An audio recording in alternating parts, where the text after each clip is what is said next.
తండ్రివైన దేవా, నీ శక్తి వలను జ్ఞానం వలను సమస్తమును సృష్టించినందుకును, నీ కుమారుని మా రక్షకునిగా ఇష్టు వల్ల లోకమును ఎంతో ప్రేమించినావని రుజువుపరిచినందుకును నిన్ను స్తుతించున్నాం.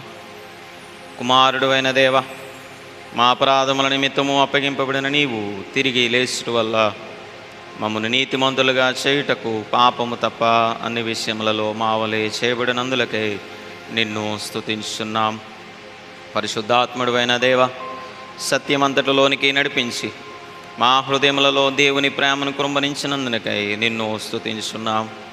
తండ్రి, కుమారుడు, పరిశుద్ధాత్ముడు అయిన దేవ, యుగ యుగములకు నీకే సమస్త స్తుతి మహిమ కలుగునుగాక. ఆమేన్. పాపపు ఒప్పుకోలకై పిలుపు వాక్యంను వినుడి.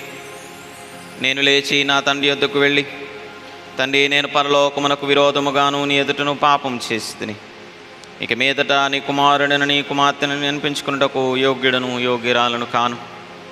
మనము పాపము లేని వారమని చెప్పుకుని నీడల మనలను మనమే మోసపుచ్చుకుందుము, మరియు మనలో సత్యం ఉండదు. మన పాపములను మనం ఒప్పుకుని నీడల ఆయన నమ్మదగిన వాడును నీతిమంతుడును గనక మన పాపములను క్షమించి సమస్త దుర్నీతి నుండి మనలను పవిత్రులుగా చేయును. కావున మనందరం మోకరించి మౌనముగా ఉండి సర్వశక్తి గల దేవుని ఎదుట మన పాపములను దీన మనస్సుతో ఒప్పుకుందము. అందరూ కలిసి పాప ఒప్పుకోలు ప్రార్థన చేయుదుము. సర్వశక్తియు మికిలి కనుకనుల తండ్రి, తప్పిపోయిన గొర్రెవలే మేము నీ మార్గములు తప్పి తిరిగితిమి. మా హృదయముల ఆలోచనలను ఆశలను మిక్కిలి అనుసరించితివి. నీ పరిశుద్ధమైన ఆజ్ఞలను మీరితిమి. మేము చేయవలసినవి చేయక చేయరానివి చేసితిమి. మాలో క్షేమం ఏమీ లేదు. ఆయనను మా ప్రభు అయిన క్రీస్తు యేసు ద్వారా నీవు మనుష్యులకు తెలియజేసిన వాగ్దానముల ప్రకారం, ఓ ప్రభువా, పాప పీడితలమైన మమ్మను కరుణింపుము. ఓ దేవా, తమ తప్పిదములను ఒప్పుకొని వారిని కాయుము. పశ్చాత్తాపడు వారిని తిరిగి చేర్చుకును. మరియు మికిలి కనికరం గల తండ్రి, నీ పరిశుద్ధ నామమునకు మహిమ కలుగులాగున మేమిక భక్తి నీతి సుబుద్ధులతో జీవించులాగున ఆయన నిమిత్తము దయచేయము. ఆమేన్. సర్వశక్తియు కనికరం గల దేవుడు మన సమస్త పాపములను క్షమించి వాటి నుండి మనల్ని విడుదల చేసి మన నడతలు దిద్దుకొంటకు తగిన సమయము దయచేసి పరిశుద్ధాత్మ యొక్క కృపయు ఆదరణయు మనందరికీ అనుగ్రహించునుగాక. ప్రభువుని స్తుతించుడి. మనందరం లేచి నిలబడి ఉండగా ఇది మనకు ఏర్పాటు చేయబడిన ఉత్తర ప్రత్యుత్తర పాఠ్య భాగము చదువుగా విందాం.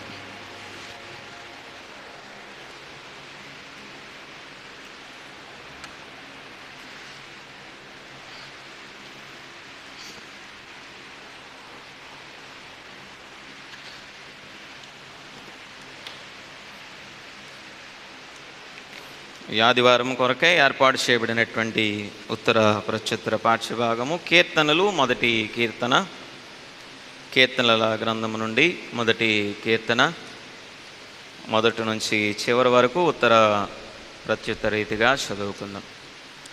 కీర్తనలు మొదటి సంకీర్తన మొదటి వచనం నుంచి చివరి వచనం వరకు ఉత్తర ప్రత్యుత్తర రీతిగా చదువుకుందాం. దుష్టుల ఆలోచన చెప్పున నడువక, పాపుల మార్గమున నిలువక, అపహాసకులు కూర్చుండు చోటను కూర్చుండక, యెహోవా ధర్మశాస్త్రమునందు ఆనందించుచు దివారాత్రము దాన్ని ధ్యానించువాడు ధన్యుడు. అతడు నీటి కాలువల యోరను నాటబడినదై ఆకువాడక తన కాలమందు ఫలమిచ్చు చెట్టు వలె నుండును. అతడు చేయునదంతయు సఫలమగును. దుష్టుల ఆలాపన నుండక గాలికి చెదరగొట్టువలే నుండురు. కాబట్టి న్యాయ విమర్శలో దుష్టులను, నీతిమంతుల సభలో పాపులను నిలువరు. నీతిమంతుల మార్గము యెహోవాకు తెలియను, దుష్టుల మార్గము నాశనమునకు నడుపును. తండ్రి కుమార శుద్ధాత్మకును తగు స్తుతి మహిమలు కలుగుగాక.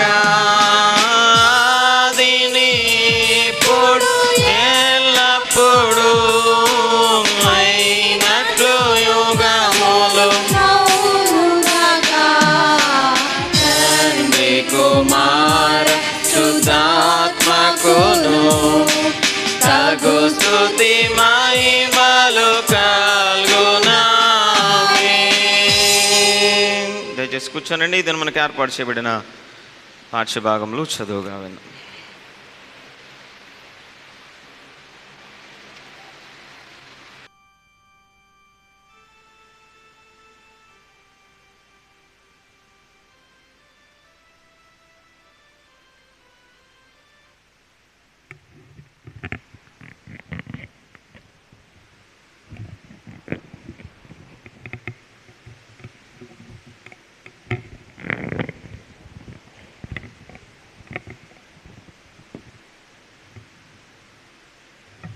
ఈ వేదాంత విద్య ఆదివారంనకై ఏర్పాటు చేయబడిన మొదటి పాఠ్యభాగంగా యెహోషువ గ్రంథము 4వ అధ్యాయం 1వ వచనం నుంచి 9వ వచనం వరకు.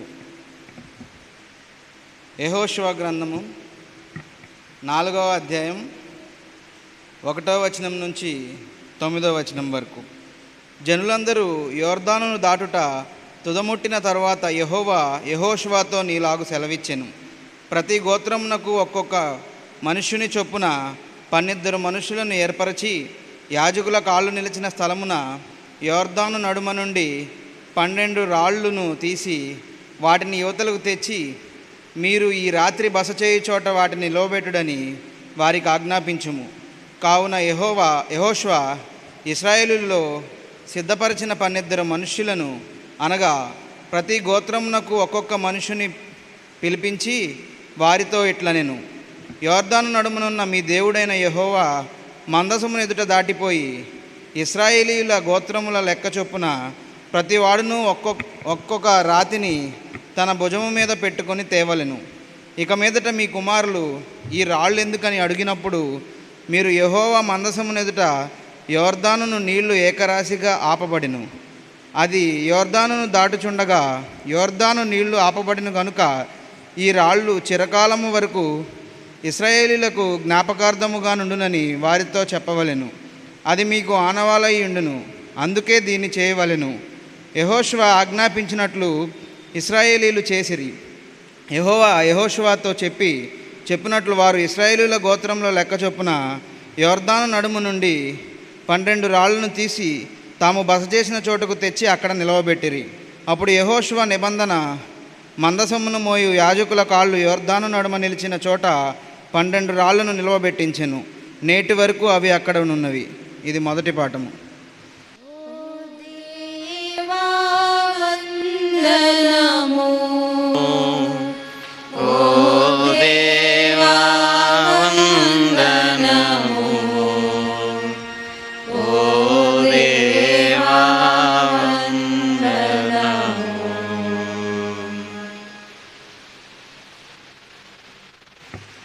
ఈ పరిశుద్ధ ఆదివారమునకై ఏర్పాటు చేయబడిన 2వ పాఠముగా పత్రికల పాఠముగా అపొస్తలుడైన పౌలు తిమోతికి వ్రాసిన మొదటి పత్రిక 6వ అధ్యాయము 11వ వచనం నుండి 16వ వచనం వరకు గల వాక్య భాగమును చదువుకొందము. అపొస్తలుడైన పౌలు తిమోతికి వ్రాసిన మొదటి పత్రిక 6వ అధ్యాయము 11వ వచన ప్రారంభము. దైవజనుడా, నీవైతే వీటిని విసర్జించి నీతిని, భక్తిని, విశ్వాసమును, ప్రేమను, ఓర్పును, సాత్వికమును సంపాదించుకునుటకు ప్రయాసపడుము. విశ్వాస సంబంధమైన మంచి పోరాటము పోరాడుము. నిత్య జీవమును చేపట్టుము. దాని పొందుటకు నీవు పిలువబడి అనేక సాక్షుల ఎదుట మంచి ఒప్పుకోలు ఒప్పుకొంటివి. సమస్తమునకు జీవాధారకుడైన దేవుని ఎదుటను పొంతి పిలాతునొద్ద ధైర్యముగా ఒప్పుకొని సాక్ష్యమిచ్చిన క్రీస్తు యేసు ఎదుటను మన ప్రభువైన యేసుక్రీస్తు ప్రత్యక్షమగు వరకు నీవు నిష్కలంకముగాను అనింద్యముగాను ఈ ఆజ్ఞను గైకొనవలనని నీకు ఆజ్ఞాపించుచున్నాను. శ్రీమంతుడును అద్వితీయుడునగు సర్వాధిపతి యుక్తకాలముల యందు ఆ ప్రత్యక్షతను కనుపరచును. ఆ సర్వాధిపతి రాజులకు రాజును ప్రభువులకు ప్రభునై ఉన్నాడు. సమీపింపరాని తేజస్సులో ఆయన మాత్రమే వసించుచు అమరత్వము గలవాడై ఉన్నాడు. మనుష్యులలో ఎవడును ఆయనను చూడలేదు, ఎవడనూ చూడనేరడు. ఆయనకు ఘనతయు శాశ్వతమైన ప్రభావమును కలిగియుండును గాక. ఆమేన్. ఇంతటితో పత్రికల పాఠము సరి. దేవా వందనము, ఓ దేవా వందనము, ఓ దేవా వందనము. మనందరం లేచి నిలబడి ఉండగా ఇది మనకు ఏర్పాటు చేయబడిన సువార్త పాఠ్యభాగము చదువుగా విన్నాం.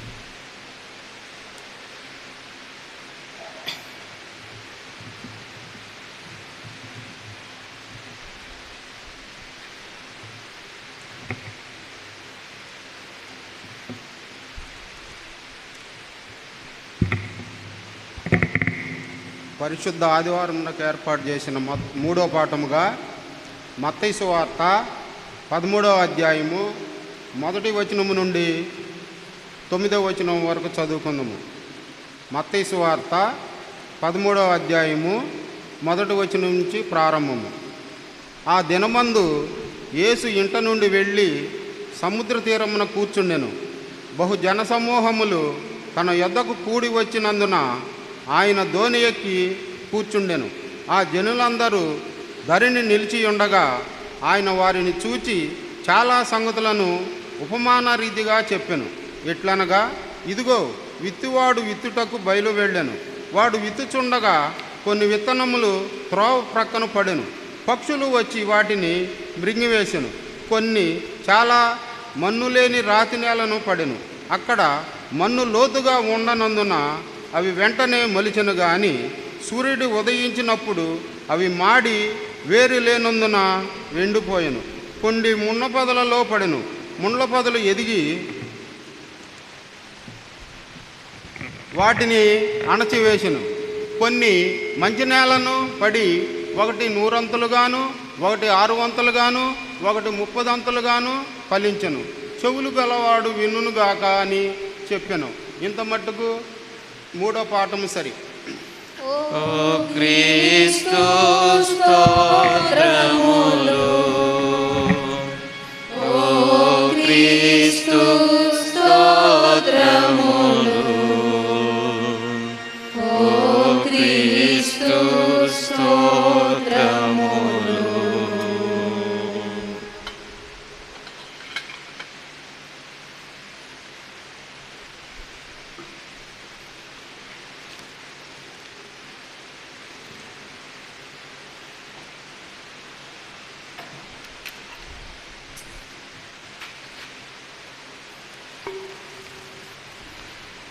మనందరం ఆ విధంగా నిలబడి ఉండి, మేలు చేయక నీ ఉండలేవయ్యా, ఆరాధించక నేను ఉండలేనయ్యా అనేటువంటి గీతం పాడుకుంటూ దేవుని వాక్య ధ్యానంలోనికి మనం వెళ్దాం. మేలు చేయక నీవు ఉండలేవయ్యా, ఆరాధించక నేను ఉండలేనయ్యా. మేలు చేయక నీవు ఉండలేవయ్యా, ఆరాధించక నేను ఉండలేనయ్యా. యేసయ్యా, యేసయ్యా, యేసయ్యా, యేసయ్యా, యేసయ్యా, యేసయ్యా, యేసయ్యా, యేసయ్యా. మేలు చేయక నీవు ఉండలేవయ్యా, ఆరాధించక నేను ఉండలేనయ్యా. ఉండలేవయ్యా, ఆరాధించక నేను ఉండలేనయ్యా. నిన్ను నమ్మినట్లు నేను ఎవరిని నమ్మలేదయ్యా. నీకు నాకు మధ్య దూరం తొలగించావు వదిలుండలేక.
చేసినటువంటి అనేకమైనటువంటి మేలులు బట్టి దేవుని స్తుతిద్దాం. ప్రతి ఒక్కరు కూడా పాడదాం, చప్పలు కొడుతూ దేవుని మహిమపరుస్తూ. అయ్యా నువ్వు చేసినటువంటి అనేకమైన మేలులు బట్టి నీకు వందనాలు స్తోత్రాలు అయ్యా అంటూ దేవుని స్తుతిద్దాం. ఉండలేనయ్యా పాపములు చేశాను నేను, నీ ముందర నా తల ఎత్తలేను. క్షమించగలిగే నీ మనసు ఓదార్చింది నా ఆరాధనలో.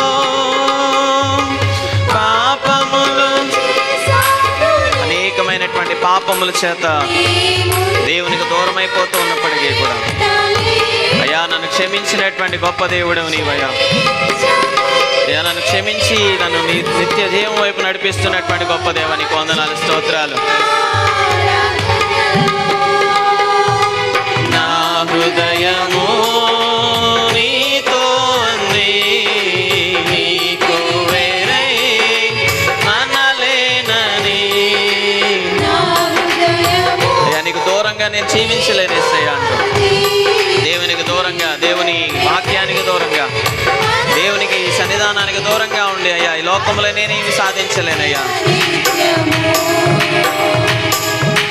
నిన్నే కలిగి ఉన్నందుకు యేసయ్యా. అందరూ కలిసి పాడదాం.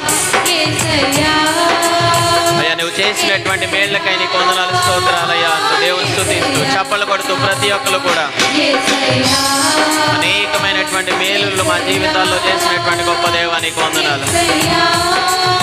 మేలు చేయక నీ ఉండలేవేసయ్యా అంటూ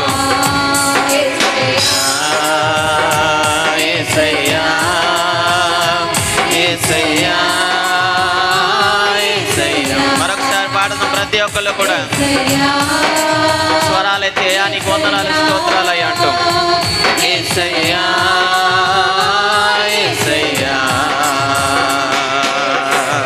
మేలు చేయక నీవు ఉండలేవయ్యా, ఆరాధించదని. అందరూ కలిసి అయ్యా నువ్వు చేసినటువంటి మేలులకి నీకు వందనాలు స్తోత్రాలయ్యా అంటూ ఆరాధించక నేను ఉండలేనయ్యా యేసయ్యా. చప్పలు కొడుతూ దేవుని మహిమపరుద్దాం ప్రతి ఒక్కరు కూడా.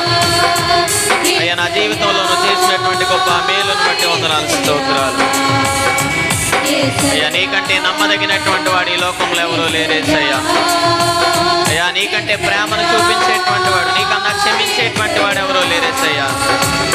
నీకన్నా బలపరిచేటువంటి వాడు ఎవరూ లేరేసయ్యా అంటూ ఈరోజు మనకున్నటువంటి ప్రతి ఒక్క కష్టం నుంచి, ప్రతి ఒక్క వ్యాధుల నుంచి విడిపించేటువంటి దేవుడు మన దేవుడు యేసయ్యా యేసయ్యా యేసయ్యా యేసయ్యా యేసయ్యా యేసయ్యా యేసయ్యా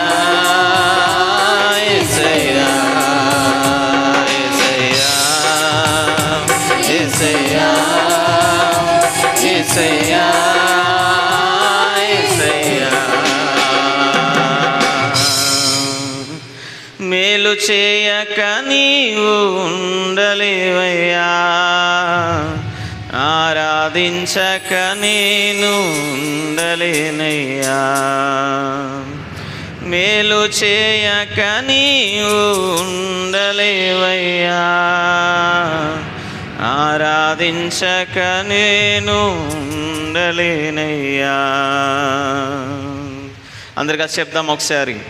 యేసయ్యా యేసయ్యా యేసయ్యా యేసయ్యా. అందరు కలిసి పాడదాం. యేసయ్యా యేసయ్యా యేసయ్యా యేసయ్యా. అవునయ్యా మా జీవితాలు అనేకమైనటువంటి మేలులు చేస్తున్నటువంటి గొప్ప దేవుడు. అనేకమైనటువంటి సమస్యలలో, శోధనలో అయ్యా మేము ఉంటూ ఉన్నప్పుడు, ఈ లోకంలో తండ్రి నేను ఎవరిని నమ్మాలో తెలియనటువంటి పరిస్థితులు మా జీవితాల్లో ఎదురవుతూ ఉన్నప్పుడు అయ్యా నిన్ను నమ్మినటువంటి నీవు మాత్రం మమ్మల్ని ఎప్పుడూ కూడా విడిచిపెట్టలేదు. అయ్యా నిన్ను నమ్మినటువంటి మమ్మల్ని ఎన్నడూ కూడా నేను విడనాడనటువంటి గొప్ప దేవుడవు నీవు. అయ్యా మాకున్నటువంటి మా హృదయాల్లో ఉన్నటువంటి ప్రతి ఒక్క వేదనను, ప్రతి ఒక్క భారమును తీసివేసినటువంటి గొప్ప దేవుడవు నీవు. ఎలాంటి నీపై ఆధారపడుతూ తండ్రి అయ్యా నీకు దూరస్తులుగా మేము జీవించకుండా, అయ్యా నీకు దూరస్తులుగా మేము ఉండకుండా తండ్రి పశ్చాత్తాప హృదయాలతో అయ్యా నీ సన్నిధానంలోనైనా క్షమాపణ పొందుకుంటూ మేము చేసినటువంటి ప్రతి ఒక్క దోషమును బట్టి, ప్రతి ఒక్క ఆయన వ్యతిరేకమైనటువంటి కార్యమును బట్టి తండ్రి నీ సన్నిధిలో ఆయన క్షమాపణ పొందుకుంటూ నీ గొప్ప మేలులకు నన్ను కారణభూతులయ్యేటువంటి భాగ్యమును మా అందరికీ కూడా దయచేదేవా. ఇంతకాలము నేను అనేకమైనటువంటి మేలులు, అనేకమైనటువంటి కార్యాలు తండ్రి మా జీవితాల్లో చేసి నువ్వు చేసినటువంటి మేలులకే నీకు వందనాలు, నువ్వు చేస్తున్నటువంటి కార్యాలకే నీకు వందనాలు. ఇక్కడ ఉన్నటువంటి ప్రతి ఒక్క కుటుంబమును, ప్రతి ఒక్క బిడ్డను పేరు పేరున జ్ఞాపకం చేసుకోండి. ఏ హృదయం ఎటువంటి వేదనతో ఉంటా ఉన్నదో, ఏ హృదయమునైనా ఎటువంటి సమస్యలతో బాధపడుతూ ఉంటా ఉన్నదో, ఏ హృదయంలో అయితే నన్ను కన్నీరు ఉంటా ఉన్నదో, ఏ హృదయంలో అయితే సమాధానము లేదో తండ్రి సమాధానముతో శాంతితో నింపేటువంటి గొప్ప దేవుడు నీవు. అటువంటి సమాధానమును ప్రతి ఒక్క కుటుంబానికి దయచేయండి. నీ మేలుల చేత, నీ కార్యముల చేత ప్రతి ఒక్క కుటుంబం నింపబడటానికి సహాయాన్ని దయచేయండి. చేరొచ్చిన ప్రతి ఒక్క బిడ్డను పేరు పేరున దీవించండి. ఏ ఆరాధనలో పాల్గొనలేకపోతున్నటువంటి బిడ్డలను మీరు జ్ఞాపకం చేసుకోండి, వారిని కూడా మీ సన్నిధానానికి మీరు నడిపించండి. ఆయా కొద్ది నిమిషాలు నీ వాక్యమును వినడానికి మేము సిద్ధపడుతూ ఉండగా వినగలిగే చెవులు, గ్రహించగలిగే మనసు అందరికీ కూడా మీరు అనుగ్రహించమని, ఆశీర్వదించమని మా ప్రియుడు రక్షకుడైన యేసుక్రీస్తు వారి నామంలో ప్రార్థించి అడిగి వేడుకొనిచున్నాం తండ్రి, ఆమేన్. దయచేసి కూర్చోనండి. మరొకసారి చేరువచ్చిన సంఘం అంతటికీ కూడా ప్రభువైన యేసుక్రీస్తు వారి నామంలో నా హృదయపూర్వక వందనాలు తెలియజేస్తా ఉన్నాను. అందరికీ వందనాలు. దేవుని మహాకృపను బట్టి మరొక ఆదివారం, ఈ జూలై నెలలో 2వ ఆదివారంలోనికి దేవుడు మనకు క్షేమంగా నడిపించినటువంటి విధానాన్ని బట్టి దేవునికి నిండు వందనాలు తెలియజేస్తూ ఉన్నాను. గడిచినటువంటి ఆదివారము గృహ నిర్వాహకత్వపు ఆదివారంగా మరి విలువలను లెక్క చేయకయే దేవుని కొరకు మన సమయాన్ని కావచ్చు, మన యొక్క జీవితాల్లో మన యొక్క తలాంతులను కావచ్చు, ప్రతి విషయంలో కూడా దేవుని యొక్క మేలులను జ్ఞాపకం చేసుకుంటూ, దేవుని యొక్క కార్యాలను జ్ఞాపకం చేసుకుంటూ మనం ఏ స్థితిలో దేవుని సన్నిధానంలో ఉండాలి అనేటువంటి విషయాల గురించి గడిచినటువంటి ఆదివారం మనం ధ్యానం చేసుకున్నాం.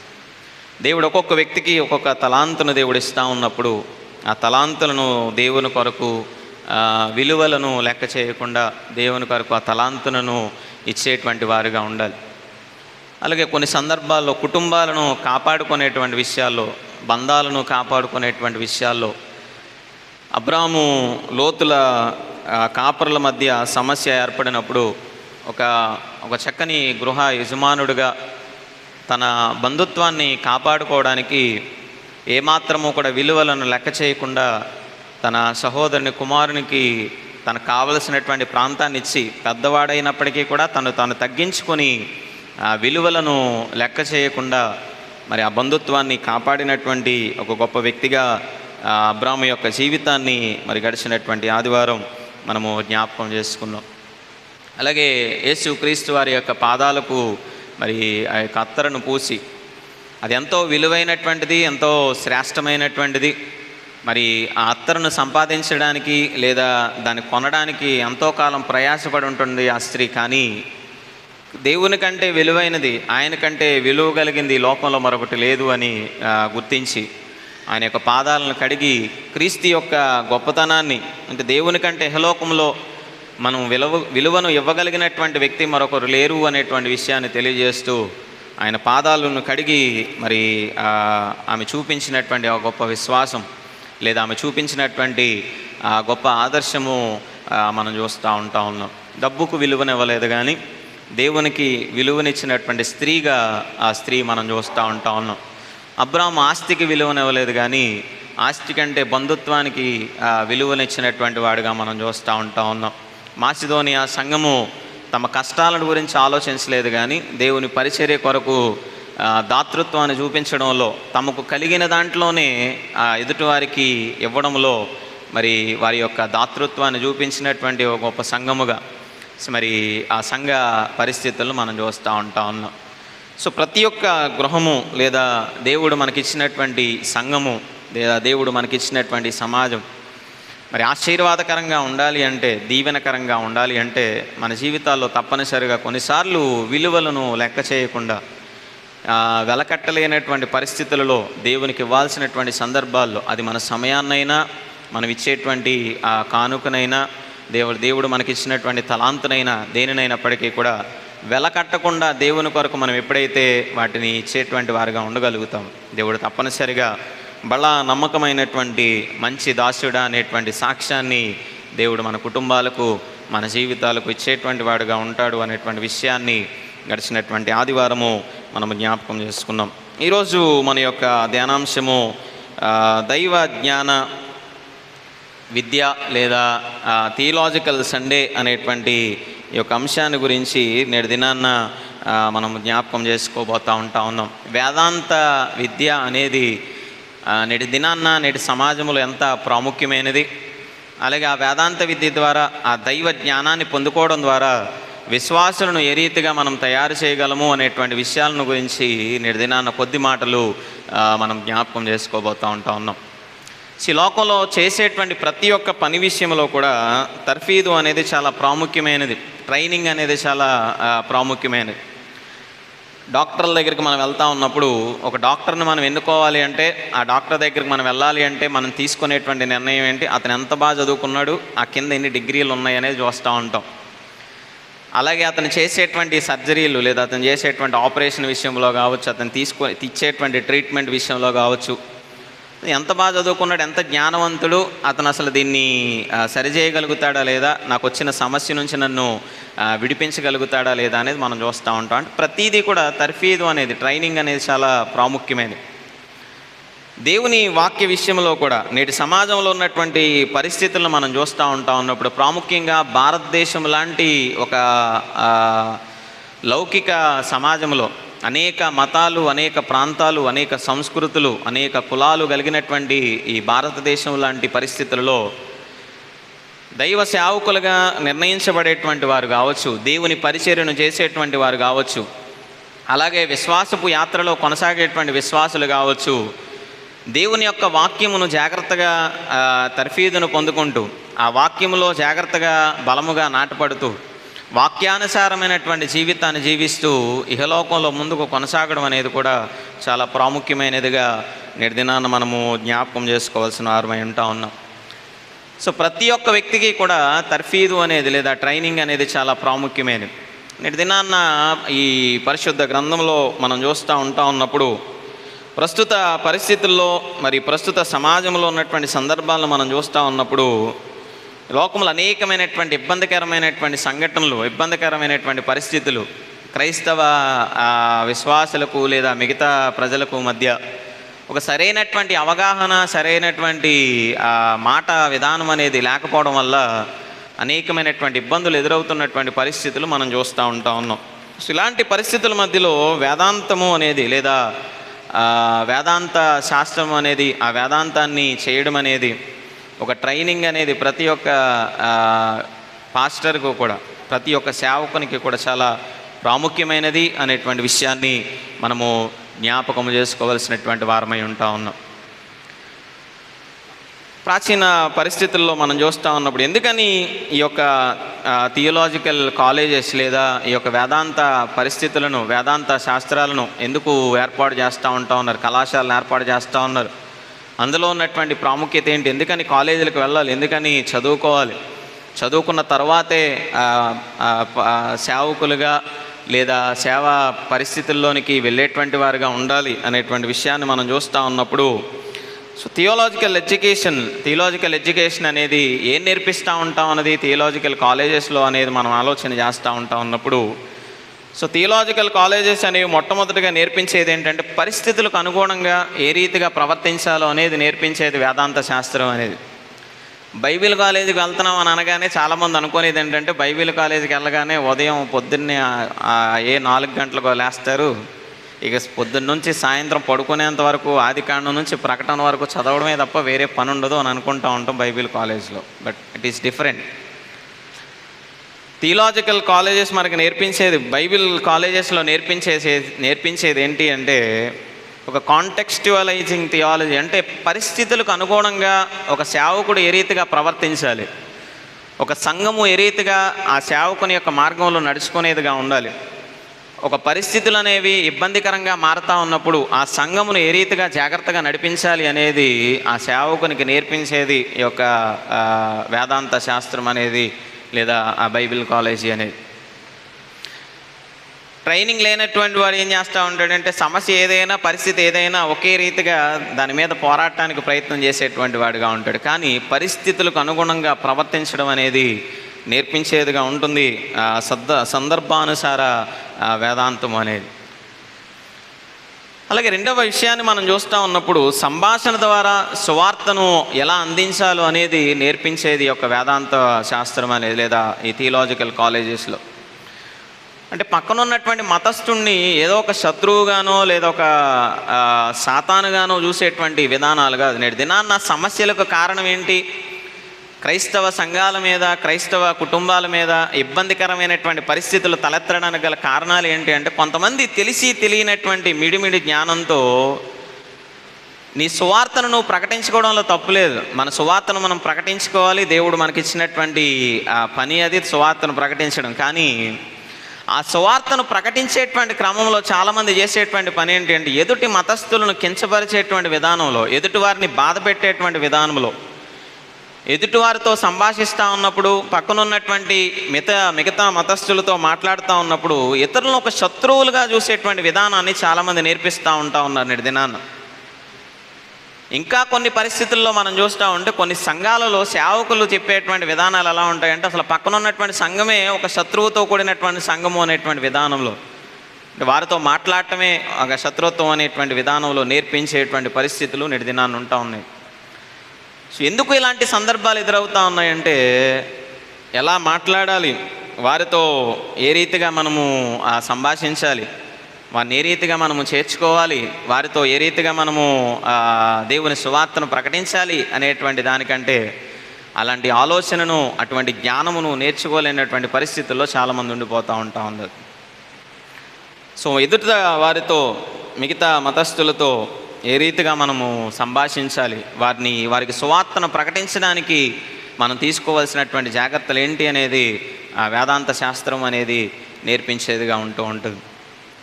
మూడవ విషయాన్ని మనం చూస్తూ ఉన్నప్పుడు కల్చరల్ రెలవెన్స్, సాంస్కృతిక విధానాన్ని, విలువలకు ప్రాధాన్యతనిచ్చేదిగా ఈ యొక్క వేదాంత శాస్త్రం అనేది మనం చూస్తూ ఉంటాం. ఎథికల్ వాల్యూస్ అనేది నేర్పిస్తుంది వేదాంత శాస్త్రం అనేది.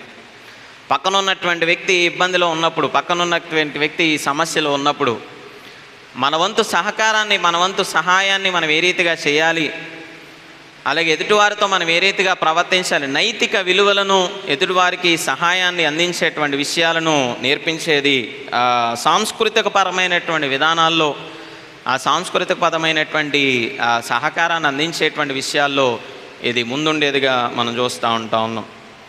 సో లిబరేటివ్ థియాలజీ అనేది మనం వింటూ ఉన్నప్పుడు విముక్తి సాధనాలుగా ఇహలోకములో ఈ ప్రకృతి విపత్తుల సందర్భాల్లో కావచ్చు, అనేకమైనటువంటి ఇబ్బందికరమైన పరిస్థితుల్లో కావచ్చు, వారికి సహకారం అందిస్తూ వారిని విముక్తి చేయడంలో ఏ రీతిగా ముందుండాలి సేవకుడు అనేటువంటి వాడు, సంఘము అనేటువంటి విషయాలను నేర్పించేదిగా ఈ యొక్క థియాలజీ అనేది మనం చూస్తూ ఉన్నాం. ఆధ్యాత్మికమైనటువంటి పెరుగుదలకు, ఎదుగుదలకు ఈ థియాలజీ అనేది లేదా వేదాంత శాస్త్రం అనేది ఉపయోగపడేదిగా ఉన్నది.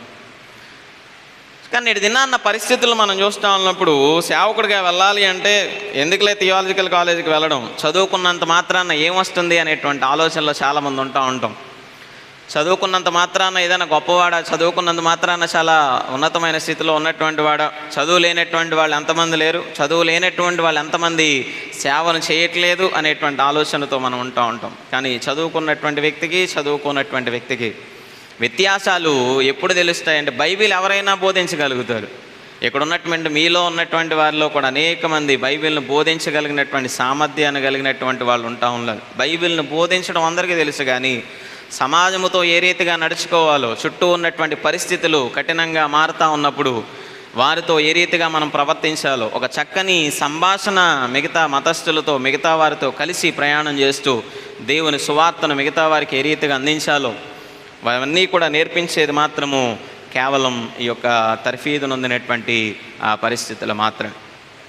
సో బైబిల్ గ్రంథంలో మనం చూస్తూ ఉన్నప్పుడు దేవుడు ఏర్పాటు చేసుకున్నటువంటి ప్రతి ఒక్క వ్యక్తి కూడా ఆ తర్ఫీదు ద్వారా దేవుని పరిచర్యలోనికి వచ్చినటువంటి వాళ్ళు ఒక్కసారిగా నాయకులైపోలేదు, ఒక్కసారిగా సేవకులైపోలేదు, ఒక్కసారిగా దెయ్యాలను భూతాలను వదిలించేటువంటి గొప్ప గొప్ప నాయకులైపోలేదు, ఒక్కసారిగా సువార్తను ప్రకటించినటువంటి గొప్ప వ్యక్తులుగా మారిపోలేదు.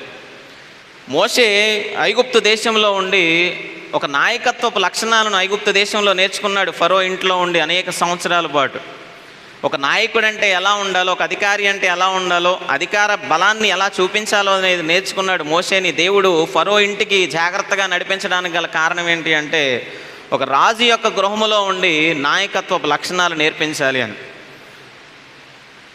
లేకపోతే దేవుడు కాపాడాలి అనుకుంటే మోషే తల్లి దగ్గరే ఉండి దేవుడు జాగ్రత్తగా కాపాడేటువంటి వాడు. కానీ అతనికి నేర్పించాలి అని అనుకున్నాడు దేవుడు. ఒక నాయకుడిగా మోషేని చేయడానికి, ఆ నాయకత్వపు లక్షణాలు నేర్పించడానికి మోషేను బాలుడుగా ఉన్నప్పుడే ఫరో ఇంటిలోనికి తీసుకెళ్ళి దిగబెట్టాడు దేవుడు. సో ఒక ఉన్నతమైనటువంటి నాయకత్వపు లక్షణాలను, ఒక లీడర్షిప్ క్వాలిటీస్ అనేవి అక్కడ నేర్చుకున్నాడు మోషే. సో కేవలం గొప్పతనాన్ని మాత్రమే కాదు కానీ, గొప్ప స్థానాన్ని మాత్రమే కాదు కానీ, దేన స్థితిలో ఉండడం కూడా ఎలా ఉండాలో నేర్పించాలి అని అనుకున్నాడు. అందుకే 40 సంవత్సరాలు మానవత్వంతో కూడినటువంటి విధానాన్ని, ఒక మానవత్వంతో కూడినటువంటి సహవాసపు జీవితాన్ని, దేవునితో ఒక చక్కని సహవాస జీవితాన్ని నేర్పించడానికి ఆ ఫరో ఇంటి నుంచి ఎక్కడికి నడిపించాడంటే 40 సంవత్సరాల పాటు అరణ్యంలో దేవుడు ఏమిచ్చాడు మోషేకి? ట్రైనింగ్ ఇచ్చాడు. అక్కడ కూడా శిక్షణ ఇచ్చాడు. కేవలం డబ్బున్నప్పుడు మాత్రమే కాదు, ఏమీ లేనప్పుడు కూడా ఎలా జీవించాలో నేర్పించాడు మోషేకి. నాయకుడిగా ఉండడానికి ఫరో ఇంట్లో పెట్టాడు, అక్కడ శిక్షణ ఇప్పించాడు. ఒక మానవత్వాన్ని తోటి వారిపై చూపించడానికి, దేవునితో ఒక సహవాసాన్ని కలిగి జీవించడానికి, దేవునితో కలిసి ప్రయాణం చేయడానికి ఏ రీతిగా చేయాలో, ఏ రీతిగా ఉండాలో నేర్పించడానికి 40 సంవత్సరాల పాటు మోషేను అరణ్యములో మరి దిగబెట్టినట్లుగా అరణ్యములో నేర్పించినటువంటి విధానాన్ని మనం చూస్తూ ఉన్నాం. ఆ గొర్రెలు కాచుకుంటూ ఈ నిర్గమాకాండ 3వ అధ్యాయం 11వ వచనంలో ఆ మాటలు మనం చదువుతూ ఉంటాం. దావీదు యొక్క జీవితాన్ని మనం చూస్తూ ఉన్నప్పుడు, దావీదును దేవుడు ఇశ్రాయేలు రాజ్యానికి రాజుగా ఏర్పాటు చేయడానికంటే ముందుగా గొర్రెలను కాచుకునేటువంటి ఆ గొప్ప విద్యను అతనికి నేర్పించాడు. ముందుగా తన చుట్టూ తనకి ఇవ్వబడినటువంటి బాధ్యతలో ఆ గొర్రెలను కాచేటువంటి విషయంలో ఎంత నమ్మకంగా ఉంటాడు అనేటువంటి విషయాన్ని చూస్తూ, ఆ గొర్రెలను కాస్తూ ఉన్నటువంటి సందర్భంలోనే ఒక నాయకత్వపు లక్షణాలను నేర్పించాడు దావీదుకి దేవుడు ఎంతగానో. ఆ గొర్రెల మీదకు ఏదైనా ఆపద ఎదురవుతా ఉన్నప్పుడు, ఆ గొర్రెల మీదకి ఎవరైనా ఏవైనా తోడేళ్ళు ఎదురవుతా ఉన్నప్పుడు, సింహాలు ఎదురవుతా ఉన్నప్పుడు, తనకు అప్పగించబడినటువంటి ఆ గొర్రెలను కాపాడడంలో ఎంత ధైర్యంగా ఉండాలో అనేటువంటి విషయాన్ని నేర్పించాడు ఆ యొక్క అరణ్యంలో దావీదుకి అనేకమైన సంవత్సరాల పాటు. ఆ తరువాతే రాజుగా ఉండేటువంటి స్థానాన్ని ఇచ్చాడు.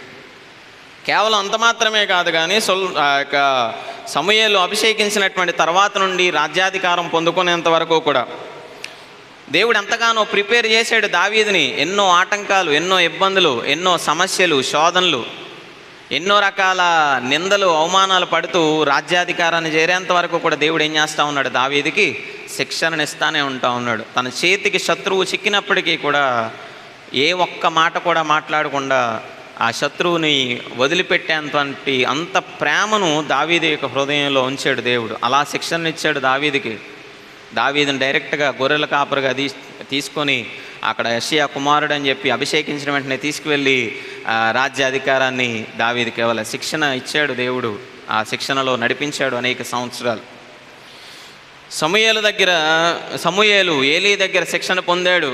ఏలీ తరువాత ఒక గొప్ప ప్రవక్త అవ్వడానికి తన తల్లి ఏదో ప్రమాణం చేసుకుంది కదా, తన తల్లి ఏదో వాగ్దానం చేసుకుంది కదా, తన తల్లి ప్రార్థన చేసింది కదా, అయ్యా నాకు ఒక కుమారుని ఇస్తే నీకు నేను అతన్ని సేవకు అర్పించేస్తాను అని చెప్పి ప్రమాణం చేసుకుంది కదా అని తీసుకెళ్ళిన వెంటనే పాస్టర్ అయిపోలేదు సమూయేలు. ఏలీ దగ్గర ఏం పొందుకున్నాడు? శిక్షణ పొందుకున్నాడు, గౌరవాన్ని నేర్చుకున్నాడు సమూయేలు. పెద్దవారిని ఏ రీతిగా గౌరవించాలో నేర్చుకున్నాడు సమూయేలు. దైవజనునికి ఎంతగా విధేయతను చూపించాలో నేర్పించాడు దేవుడు ఏలీ దగ్గర కూర్చోబెట్టి. ఏలీ చుట్టూ ఉన్నటువంటి పరిస్థితులు, ఏలీ కుమారులు పాడైపోతూ ఉన్నప్పుడు, ఏలీ కుమారులు చెడ్డ మార్గంలో వెళ్తూ ఉన్నప్పుడు, ఆ చెడు మార్గంలో వెళ్లకుండా తనను తాను రక్షించుకోవడానికి, తనను తాను జాగ్రత్తగా కాపాడుకోవడానికి ఎంత విధేయతను కలిగి ఉండాలో, ఎంత ప్రార్థనా జీవితాన్ని కలిగి ఉండాలో నేర్పించాడు సమూయేలుకి. చిన్న వయసు నుంచే ఏలీ దగ్గరుండి నేర్చుకున్నాడు, తర్ఫీదును పొందాడు. తర్వాతే గొప్ప ప్రవక్తగా మార్చబడగలిగాడు. ఎలీషా యొక్క జీవితాన్ని మనం చూస్తూ ఉన్నప్పుడు ఏలియాను వెంబడిస్తూనే ఉన్నాడు.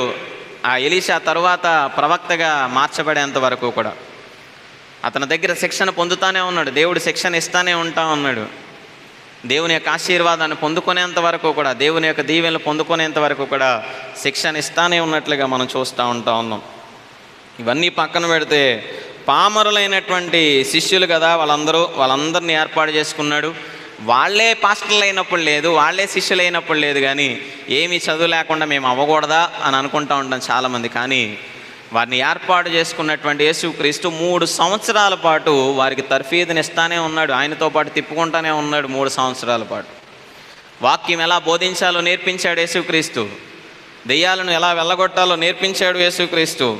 ప్రసంగములు ఎలా చేయాలో నేర్పించాడు యేసుక్రీస్తు. స్వస్థతలు ఎలా చేయాలో నేర్పించాడు యేసుక్రీస్తు. తర్ఫీదుని ఇవ్వకుండా ఏ వ్యక్తిని కూడా శిష్యునిగా చేర్చుకున్నటువంటి పరిస్థితులు ఎక్కడా కూడా కనపడదు. దేవుని పిలుపు ఉన్నప్పటికీ కూడా దేవుడే వారందరినీ కూడా పిలిచినటువంటి వాడు. మోషేను పిలిచింది దేవుడే, దావీదును పిలిచింది దేవుడే, సమూయేలును పిలుచుకుంది దేవుడే, ఏర్పాటు చేసుకుంది దేవుడే, ఎలీషాను ఏర్పాటు చేసుకుంది దేవుడే, ఆ 12 మంది శిష్యులను ఏర్పాటు చేసుకుంది దేవుడే. కానీ ప్రతి ఒక్కరికి కూడా దేవుడు శిక్షణను ఇస్తూ దేవుని పరిచర్యకు నడిపించాడే తప్ప పిలుచుకున్నాను కదా అని డైరెక్ట్గా తీసుకువెళ్ళి అక్కడ కూర్చోబెట్టినటువంటి విధానాలు ఏమాత్రం కూడా లేనేలేవు.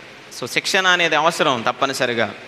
సమస్యలు గుండా వెళ్తూ, శోధనలు గుండా వెళ్తూ, ఇబ్బందికరమైన పరిస్థితులు గుండా వెళ్తూ కూడా నీ విశ్వాసమును, నీ యొక్క పిలుపును కాపాడుకోవడం అనేది చాలా ప్రాముఖ్యమైనది మన విశ్వాసపు జీవితంలో. సో నేటి దినాన్ని అలాంటి ఆ విశ్వాసమును కలిగి మనం ఎప్పుడైతే ఉండగలుగుతాం, అలాంటి విశ్వాసముతో ఇహలోకములో మనము కొనసాగేటువంటి వారుగా మనం ఎప్పుడైతే ఉండగలుగుతామో, మనతో పాటు మరికొంతమంది ఆ విశ్వాస వీరులను మనము మన యొక్క జీవితాల్లో మనం తయారు చేయగలిగినటువంటి వారుగా ఉండగలుగుతామనేది దేవుని యొక్క ఉద్దేశమై ఉంటా ఉంది.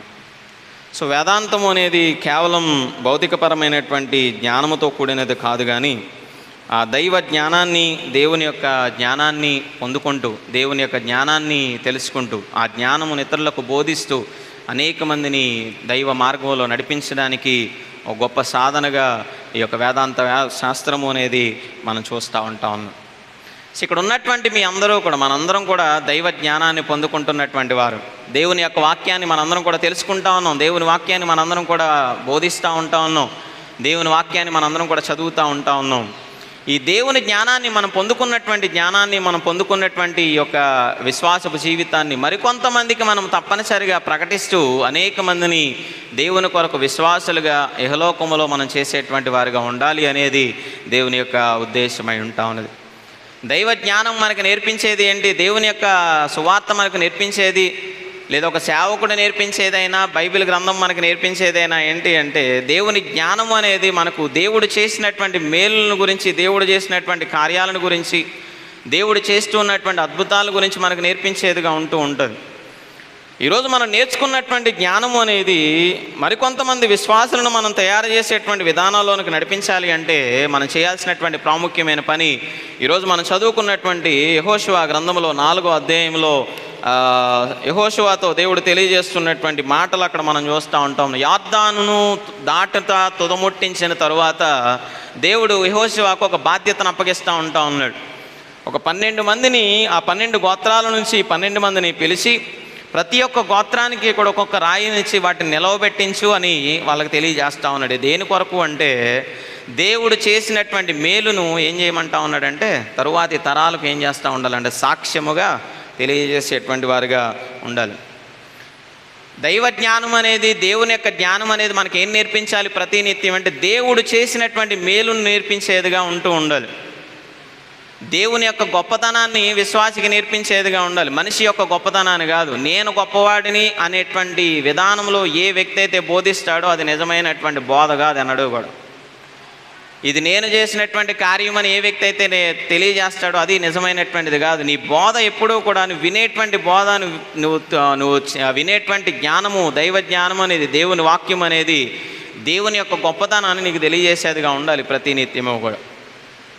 నేటి దినాన్న పరిస్థితులు మనం చూస్తూ ఉన్నప్పుడు దేవుడు చేసినటువంటి మేలుల కంటే కూడా, దేవుడు మేలు చేశాడు అనేటువంటి పరిస్థితుల కంటే కూడా, ఎవరో వ్యక్తి వల్ల నేను మేలు పొందుతూ ఉన్నాను, ఏదో ఒక స్థలం వల్ల నేను మేలు పొందుతూ ఉన్నాను, ఇదిగో ఈ పరిస్థితుల వల్ల నేను మేలు పొందుతూ ఉన్నాను, పలానా సేవకుడు వల్ల మాత్రమే నేను మేలులు పొందుతూ ఉన్నాను అనేటువంటి రీతిలో చాలామంది బోధించేటువంటి వారికి ఉండిపోతూ ఉన్నారు.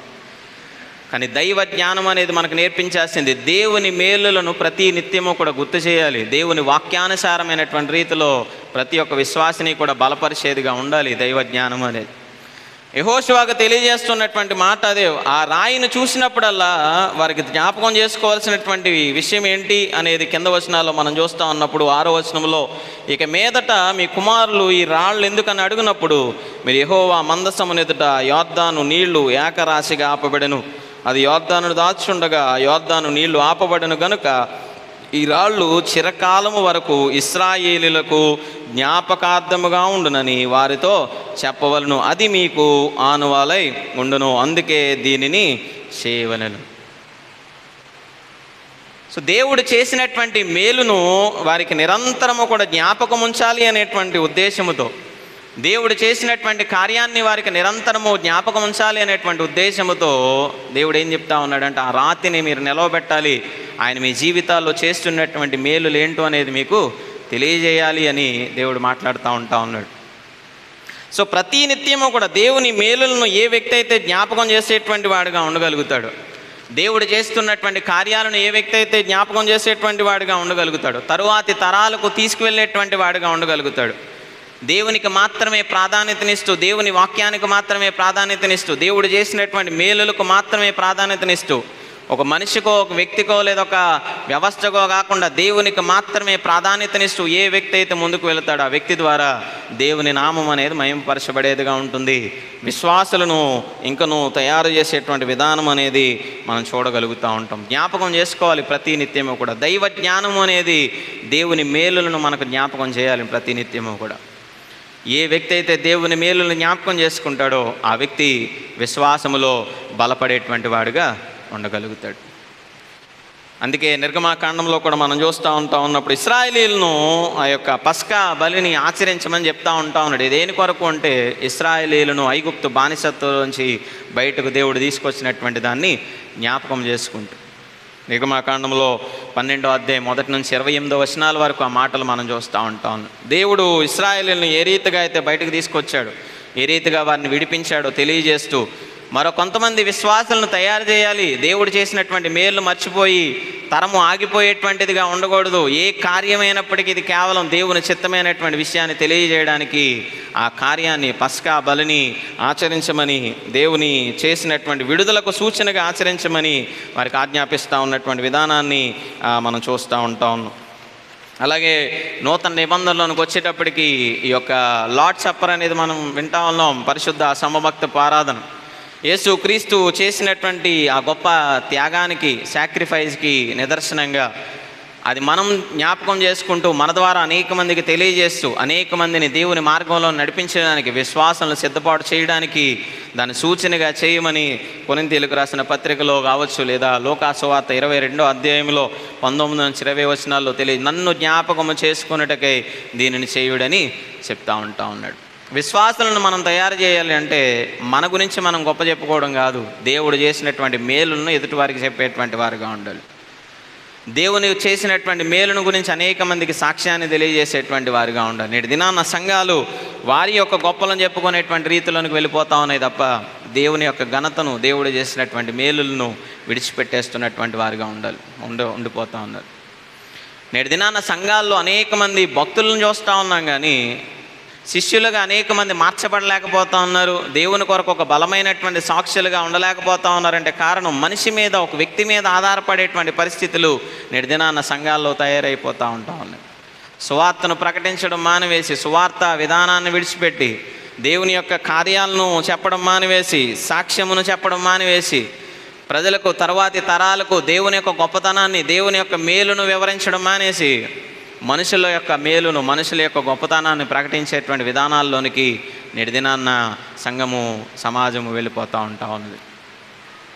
ఎందుచేత వారు అలాంటి పరిస్థితుల్లోనికి వెళ్ళిపోతూ ఉన్నారు? దైవ జ్ఞానాన్ని ప్రచురించడం మానివేసి, దైవ జ్ఞానాన్ని పొందుకొని దేవుని యొక్క మేలులను ప్రకటించడం మానివేసి రకరకాల మార్గాల్లోనికి ఎందుకని వెళ్ళిపోతూ ఉన్నారు అంటే, ఈరోజు మనం చదువుకున్నటువంటి పత్రిక పాఠ్యభాగంలో తిమోతికి రాసిన పత్రికలో పౌలు భక్తుడు తెలియజేస్తూ ఉన్నాడు. అనేక మంది ధనాపేక్షతో కూడినటువంటి వారై, ధనము సంపాదించాలి అనేటువంటి ఆలోచనతో కూడినటువంటి వారై, సమస్తమైన కీడునకు మూలమైనటువంటి ధనమును ఆశించి వారు ఏం చేస్తూ ఉన్నారంటే విశ్వాసము నుండి తొలగిపోతూ ఉంటా ఉన్నారు.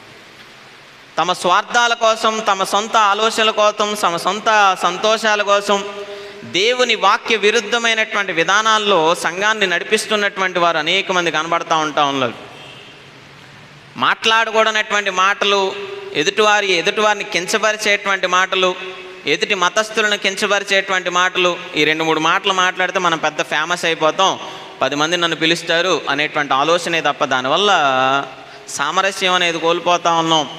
ఎదుటి వ్యక్తిని దేవుని మతంలోని, మన మార్గంలోనికి నడిపించకపోగా మనల్ని అసహించుకునేటువంటి రీతిలో మనం తయారు చేస్తూ ఉన్నాం అనేది చాలామంది ఏం చేస్తూ ఉన్నారు, మర్చిపోతూ ఉంటా ఉన్నారు.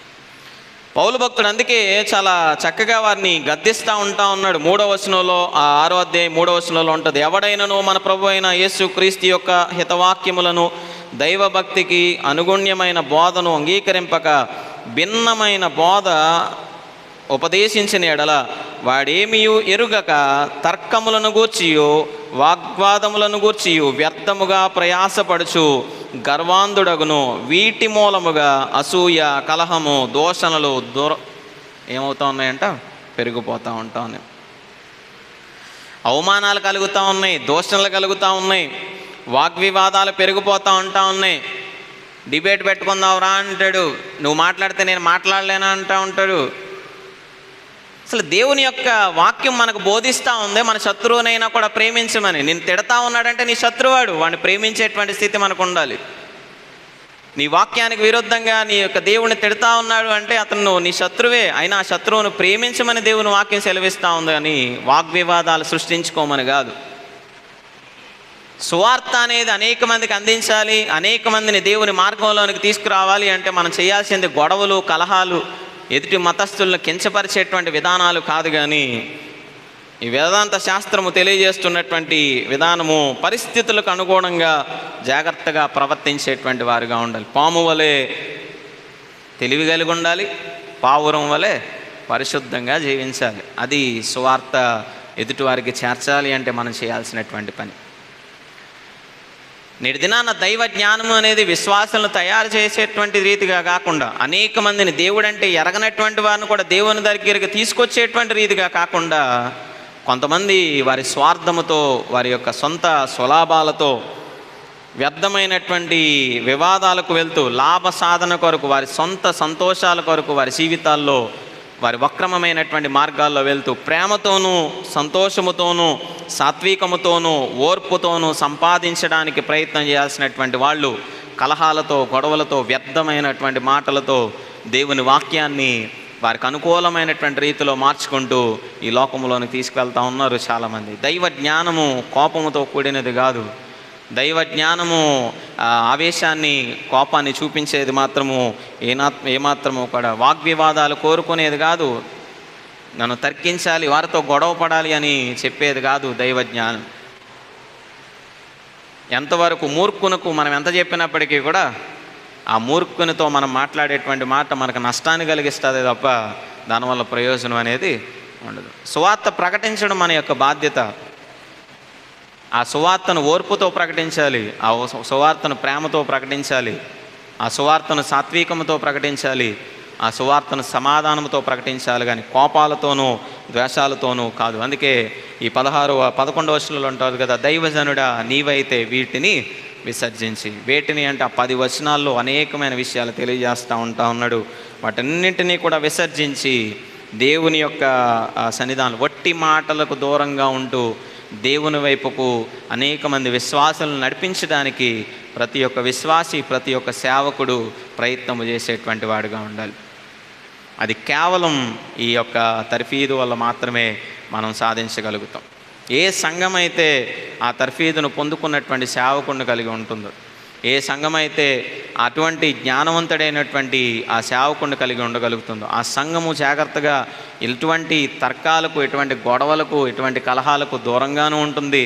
అలాగే ఆ విశ్వాసులు కూడా ఎదుటివారిని ప్రేమగా, ఆప్యాయంగా పలకరించేటువంటి విధానాన్ని కూడా కలిగి ఉండగలుగుతుంది. ఇంతకుముందు ఉన్నప్పటి ఆ ఊర్లో ఒక అపార్ట్మెంట్లో ఉండేవాళ్ళం మేము. మా అపార్ట్మెంట్లో ఉన్నటువంటి వారందరూ కూడా ఎవరు క్రైస్తవులు కాదు, అందరూ కూడా వేరే మతానికి సంబంధించినటువంటి వారే. నేను మొట్టమొదట ఆ అపార్ట్మెంట్లో ఆ ఇల్లు అడుగుతూ ఉన్నప్పుడు అక్కడ ఉన్నటువంటి వారు నన్ను వ్యతిరేకించారు. అమ్మో పాస్టర్ గారు వాళ్ళ ఇంట్లోకి వస్తే అమ్మో ఎలా ఉంటుందో ఏంటో, కుదరదు, పాటలు పాడకూడదు, వాక్యం చెప్పకూడదు, లేకపోతే గట్టి గట్టిగా అరుపులు ఇవి ఉంటాయేమో, ఉండకూడదు, ఇలాంటి రకరకాల కండిషన్లు చెప్పారంట మా ఓనర్కి.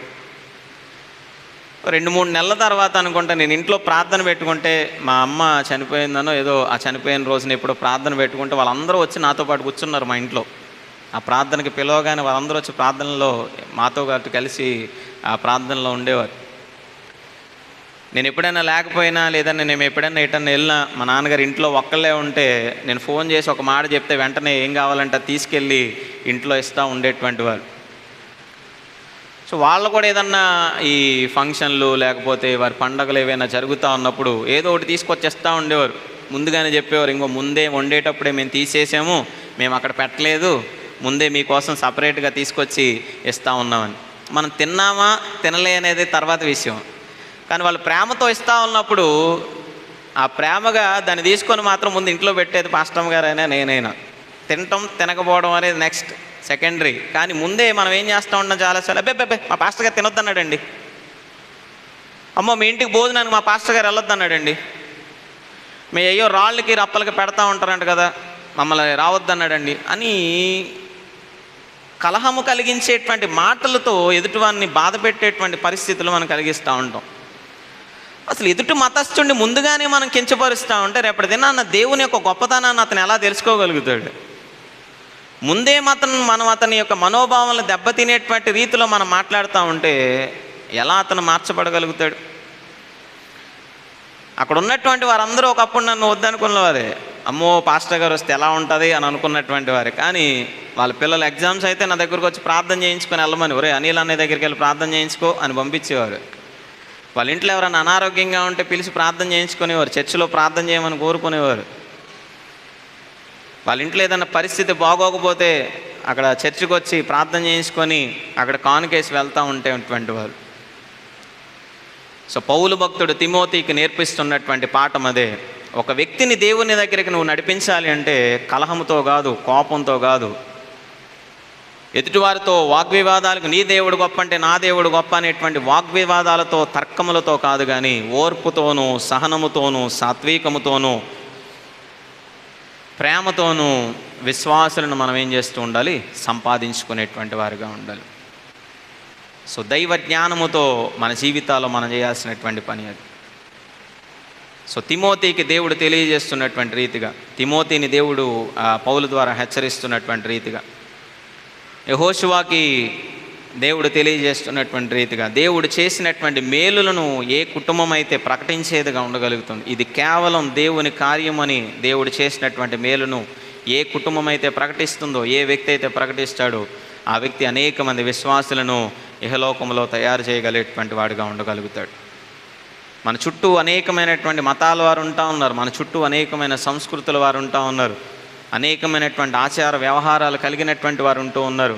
వారిని ఓర్పుతోనూ, ప్రేమతోనూ, సమాధానముతోనూ, సాత్వికముతోనూ, సహవాసముతోనూ వారిని దేవుని సన్నిధానానికి మనం నడిపించేటువంటి వారుగా ఉండాలి. కానీ వారిని తర్కములతో, కోపాలతో, ద్వేషాలతో రకరకాల విధానాలతో వాగ్వివాదాలు పెట్టుకుంటూ వారిని దేవునికి దూరం చేసేటువంటి వారికి అన్నడు మనము ఉండకూడదు. మనం ఎప్పుడైతే నీతితో ప్రేమతో మనం ఉంటామో, మనల్ని మనం తగ్గించుకొని మనం ఎప్పుడైతే ఉంటాం, నీ దేవుడు చేసినటువంటి మేలు నువ్వు చెప్పు, తప్పులేదు.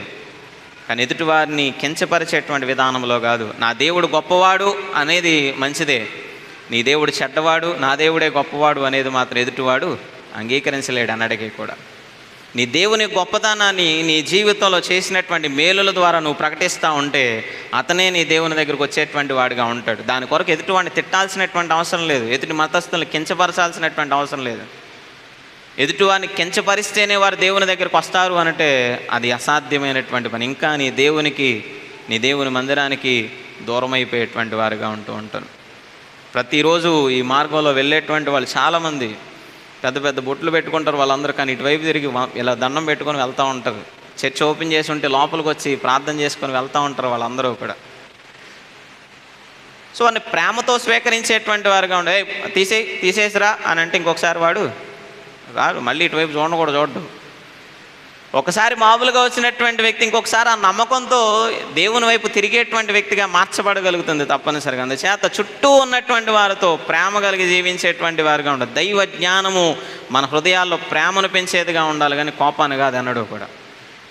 దైవ జ్ఞానము మన జీవితాల్లో ఫలభరితమైనటువంటి స్థితినిచ్చేదిగా ఉండాలి, కానీ ఎదుటివారిని దూరం చేసేదిగా ఉండకూడదు. విశ్వాసులను మనం తయారు చేయాలి అంటే ఈ లోకములో ముందు దేవుని యొక్క మేలులను సాక్ష్య రూపంలో అనేక మందికి మనం తెలియజేసేటువంటి వారిగా ఉండాలి. ఏ కుటుంబం అయితే అలా ఉండగలుగుతుందో, ఏ విశ్వాసి అయితే అలా ఉండగలుగుతాడు, ఏ సేవకుడైతే అందరినీ చేర్చుకునేటువంటి వాడిగా ఉండగలుగుతాడో ఆ సంఘం ఆశీర్వదించబడుతుంది. ఆ సంఘం అనేక మంది విశ్వాసులను దేవుని కొరకు తయారు చేయగలుగుతుంది. మరి అట్టి కృపను, అట్టి ఆ దైవ జ్ఞానాన్ని దేవుడు మనకి, మన కుటుంబాలకు అనుగ్రహించి దేవుని యొక్క రాజ్య వ్యాప్తిలో మనల్ని ఒక సాధనాలుగా దేవుడు వాడుకుంటూ అనేక మందిని, దేవుడు అంటే తెలియనటువంటి వారిని కూడా ఒక మంచి హృదయాలతో వారిని మనం చేర్చుకుంటూ వారికి ప్రేమను కనపరుస్తూ వారి పట్ల మన యొక్క ప్రేమను మనం చూపిస్తూ దేవుని మార్గం వైపు వారిని నడిపించేటువంటి వారుగా, దేవుని కొరకు చక్కని విశ్వాసులుగా తయారు చేసేటువంటి ఆ జ్ఞానాన్ని దేవుడు మనకు, మన కుటుంబాలకు దయచేయాలని మనస్ఫూర్తిగా ప్రార్థిస్తూ కొద్ది మాటలు ముగిస్తూ ఉన్నాను. దేవుడి కొద్ది మాటలు మన వెనుకలు ఆశీర్వదించునుగాక. ఆమేన్. ప్రార్థన చేసుకుందాం. పరిశుద్ధ మౌనతర శ్రేష్టమైన నామానికి వందనాలు. మరొకసారి నేను ఉదయకాల సమయంలో నీ యొక్క మాటల చేత మాతో మాట్లాడినటువంటి విధానాన్ని బట్టి నీకే వేల వందనాలు, స్తోత్రాలు చెల్లిస్తా ఉన్నాను. ఇహలోకంలో తండ్రి నీ సేవకులుగా, నేను విశ్వాసులుగా నీ వాక్యమును మన హృదయాల్లోనికి నేను జాగ్రత్తగా చేర్చుకుంటూ, పౌలు తిమోతిని హెచ్చరించినటువంటి రీతిగా మమ్మల్ని మేము హెచ్చరించుకుంటూ, అయ్యా కోపాలతో ద్వేషాలతో కాదు కానీ నువ్వు చేసినటువంటి మేలులను నేను యెహోషువ వలె అయ్యా సాక్ష్య రూపంలో తెలియజేస్తూ, ప్రేమతో, సహనంతో, సహవాసముతో అయ్యా అనేక మందిని నీకు విశ్వాసులుగా తయారు చేసేటువంటి భాగ్యాన్ని అయ్యా మాకు దయచేయమని ప్రార్థన చేస్తూ ఉన్నాం. అయ్యా మేము పొందుకున్నటువంటి దైవ జ్ఞానము పరిస్థితులకు అనుగుణంగా ప్రవర్తించేదిగా ఉండాలి. మేము పొందుకున్నటువంటి దైవ జ్ఞానము ఎదుటివారిని కించపరిచేదిగా కాదు కానీ ఎదుటివారిని ప్రేమతో నీ మార్గం వైపు నడిపించేదిగా ఉండాలి. అయ్యా మేము పొందుకున్నటువంటి దైవ జ్ఞానము మా గొప్పతనము కాదు కానీ తండ్రి నీ గొప్పతనమును, నీవు చేస్తున్నటువంటి మేలులను ఒక సాక్ష్యముగా ఇహలోకములో చూపించేదిగా ఉండాలి. అయ్యా వాగ్వివాదాలతో, కోపాలతో, ద్వేషాలతో మేమేమీ సాధించలేం, కానీ కేవలం ప్రేమను కలిగి, సహవాసమును కలిగి అయ్యా నీ చిత్తానుసారంగా జీవించడం ద్వారా మాత్రమే తండ్రి నేను మీ ఇహలోకంలో మీ కొరకు అనేక మంది విశ్వాసులను మేము తయారు చేయగలం. అటువంటి గొప్ప జ్ఞానమును అయ్యా మా అందరికీ కూడా దయచేయమని ప్రార్థిస్తున్నాం. ఆ జ్ఞానమును సంపాదించుకోవడానికి నేను వేదాంత కళాశాలల్లో నేను తర్ఫీదును పొందుతున్నటువంటి బిడ్డలు మీరు జ్ఞాపకం చేసుకోండి. చక్కని జ్ఞానముతో అయ్యా దైవ వాక్యమును అనేక మందికి ప్రకటిస్తూ, అనేక మందిని చేర్చుకుంటూ నీ రాజ్య వ్యాప్తిని కొనసాగించేటువంటి చక్కని సేవకులుగా అయ్యా అనేక మందిని తర్ఫీదునిచ్చి ముందుకు నడిపించమని ప్రార్థన చేస్తున్నాను తండ్రి. అయ్యా చేరువచ్చిన బిడ్డలందరినీ కూడా మీరు దీవించండి, ఆశీర్వదించండి.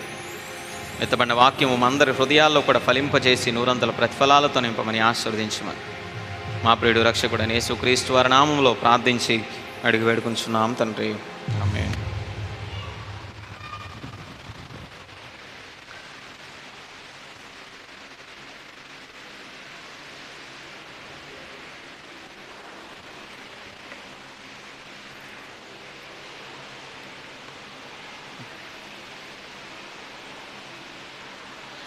ఒకసారి చేరి వచ్చిన సంఘం అందరికీ కూడా ప్రభు అయిన యేసుక్రీస్తు వారి నామంలో హృదయపూర్వక వందనాలు తెలియజేస్తూ ఉన్నాను.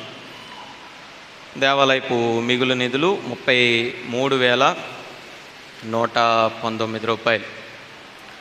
అలాగే అభివృద్ధి కానుకలు దయాల విద్యాసాగర్ గారు 2,000 రూపాయలు, దయాల నవ్య గారు 4,700 రూపాయలు, యాదాల ఎలీషమ్మ గారు 2,000 రూపాయలు, అలాగే బొడ్డు రవికుమార్ గారు బెంచీల నిమిత్తం 90,000 రూపాయలు మరి వీరందరూ కూడా కానుకలు ఇచ్చి ఉన్నారు.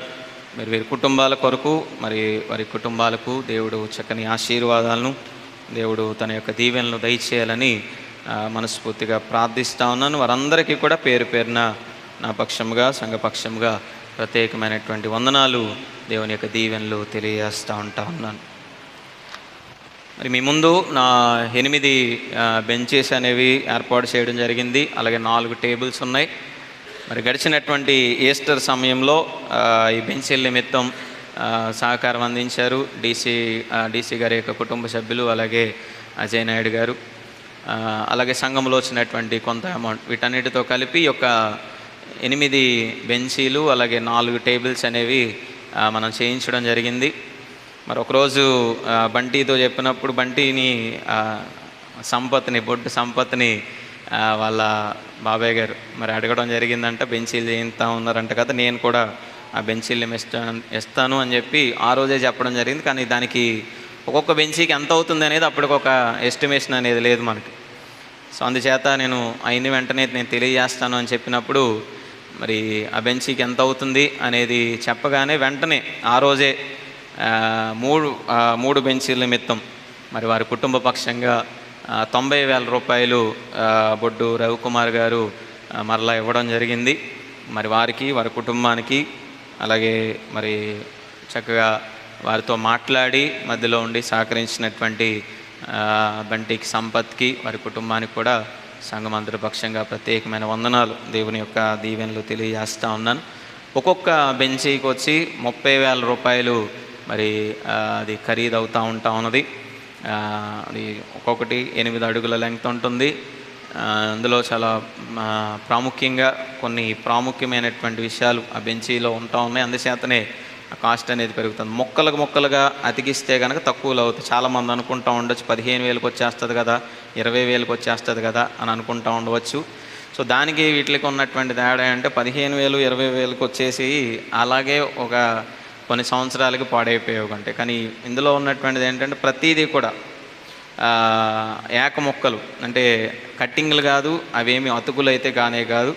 సో అలా లేకుండా ఉండడానికి కేవలం కింద కూర్చొనేటువంటి ఆ మొక్క తప్ప మిగతా అంతా కూడా ఏక మొక్కలతో చేయించింది. అది చాలా సంవత్సరాల పాటు దానికి లాంగ్ లైఫ్ అనేది ఉంటుంది. అందుచేత కొంచెం ఎక్కువైంది. అది కూడా ఆ ఖరీదులో ఆ బెంచీ అనేది అంత ఇదిగా రావడం కూడా చాలా అసాధారణమైన విషయం. కానీ మరి దేవుడు ఒక మార్గాన్ని చూపించాడు. అందుచేతనే మరి ఆ ప్రైస్కి 30,000 రూపాయలకి ఆ బెంచీ అనేది రావడం జరుగుతూ ఉన్నది. సో ఎవరైనా ఒకవేళ మీలో మీ కుటుంబ సభ్యుల పక్షంగా, మీ కుటుంబాల పక్షంగా ఆ బెంచీ అనేది స్పాన్సర్ చేయాలి అని అనుకుంటే కనుక మీరు దయచేసి ప్యారిష్ కమిటీ వారిని, సెక్రటరీ గారిని సంప్రదించవలసిందిగా ప్రభు పేరట తెలియజేస్తాను. ఒక్కొక్క బెంచీ ఖరీదు 30,000 రూపాయలు ఖర్చు అవుతూ ఉన్నది. దయచేసి గమనించి ప్రేరేపించబడినటువంటి వారు మీరు సహకరించవలసిందిగా ప్రభు పేరట తెలియజేస్తూ ఉన్నాను. అలాగే కుటుంబ వివరాల ఫామ్స్ అనేవి మనం ఇవ్వడం జరిగింది. కొన్ని గృహాలు ఇంకా హౌస్ విజిటింగ్ పెండింగ్లో ఉన్నాయి. ఈ వారంలో ఈ బెంచీల పనులు, అలాగే కొన్ని అధ్యక్ష ఖండంలో కొన్ని పనులు ఉండటం వల్ల కొన్ని దినాలు నేను రాలేకపోయాను. ఈరోజు రేపు ఎల్లుండిలో మిగతావి కూడా అయిపోతాయి. అలాగే కొన్ని గృహాలకు మేము వచ్చినప్పుడు ఇంకా రాయలేదు, కొంతమంది రాయినటువంటి వారు ఇవ్వలేదు ఆ ఫామ్స్ అనేవి. సో దయచేసి ఎవరెవరైతే ఫామ్లు తీసుకున్నారో, మరి ఎవరెవరి గృహాలకైతే ఆ ఫామ్స్ అనేవి వచ్చినాయో వారందరూ కూడా తప్పనిసరిగా వాటిని ఫిల్ చేసి మరి తీసుకొచ్చి ఇవ్వవలసిందిగా తెలియజేస్తూ ఉన్నాను. ఒకవేళ వాటిని ఫిల్ చేసేటువంటి విషయంలో మీకు ఏదన్నా అనుమానం కానీ ఏదైనా ఆలోచన ఉంటే కనుక మీరు దయచేసి వచ్చి సెక్రటరీ గారితో, ప్యారిష్ కమిటీ వారితో మాట్లాడి మరి తెలుసుకోవలసిందిగా, ఎందుకు ఏంటి ఈ ఫామ్స్ ఇవ్వడానికి కారణం ఏంటి అనేది మరి మీరు వచ్చి తెలుసుకోవాల్సిందిగా ప్రభు పేరట మీ అందరికీ కూడా తెలియజేస్తాను. తప్పనిసరిగా మీకు ఇచ్చినటువంటి ఫామ్స్ మాత్రం తప్పనిసరిగా మీరు తిరిగి అందించవలసిందిగా ప్రభు పేరట తెలియజేస్తూ ఉన్నాను. అలాగే స్త్రీల మైత్రి మెంబర్షిప్ 500 రూపాయలు ఈ నెల ఆఖరు లోపుగా 31వ తారీఖు లోపుగా మరి అందించవలసిందిగా ప్రభు పేరట తెలియజేస్తూ ఉన్నాను. బుధవారం వచ్చినప్పుడు లేదా మధ్యలో వచ్చినప్పుడు పాస్టమ్ గారికి మీరు వాటిని అందించి మీ పేరు అందులో రాయించుకున్నట్లయితే ఆ తరువాత వాటిని మరి ప్యారిష్ కమిటీ వారికి అందించడం జరుగుతుంది. అందులోంచి కొంత అమౌంట్ అనేది అధ్యక్ష ఖండానికి పంపించాలి. మిగతాది ఏం చేయాలి ఏంటి అనేది మరి మనం మాట్లాడుకొని తర్వాత వాటిని చేయడం జరుగుతుంది. కాబట్టి ఈ నెలాఖరు లోపల మరి ఎవరైతే స్త్రీల మైత్రి దాంట్లో ఉండాలని ఆశపడుతూ ఉన్నారో వారందరూ కూడా తప్పనిసరిగా 500 రూపాయలు మెంబర్షిప్ అనేది మరి మీరు చెల్లించి మీరు సహకరించవలసిందిగా ప్రభు పేరట తెలియజేస్తూ ఉన్నాను. అలాగే వచ్చే బుధవారం యథావిధిగానే రాత్రి స్త్రీల మైత్రి ఆరాధన ఉంటుంది. శుక్రవారం రాత్రి ఉపవాస ప్రార్థన ఉంటుంది. దయచేసి గమనించవలసిందిగా తెలియజేస్తా ఉన్నాను. అలాగే ప్రార్థన అనంతరం సండే స్కూల్ ఉంటుంది. ప్రార్థన అయిపోయిన వెంటనే అందరూ కూడా గమనించి మీ బిడ్డలను సండే స్కూల్లో ఉంచి వెళ్ళాల్సిందిగా ప్రభు పేరట తెలియజేస్తూ ఉన్నాను.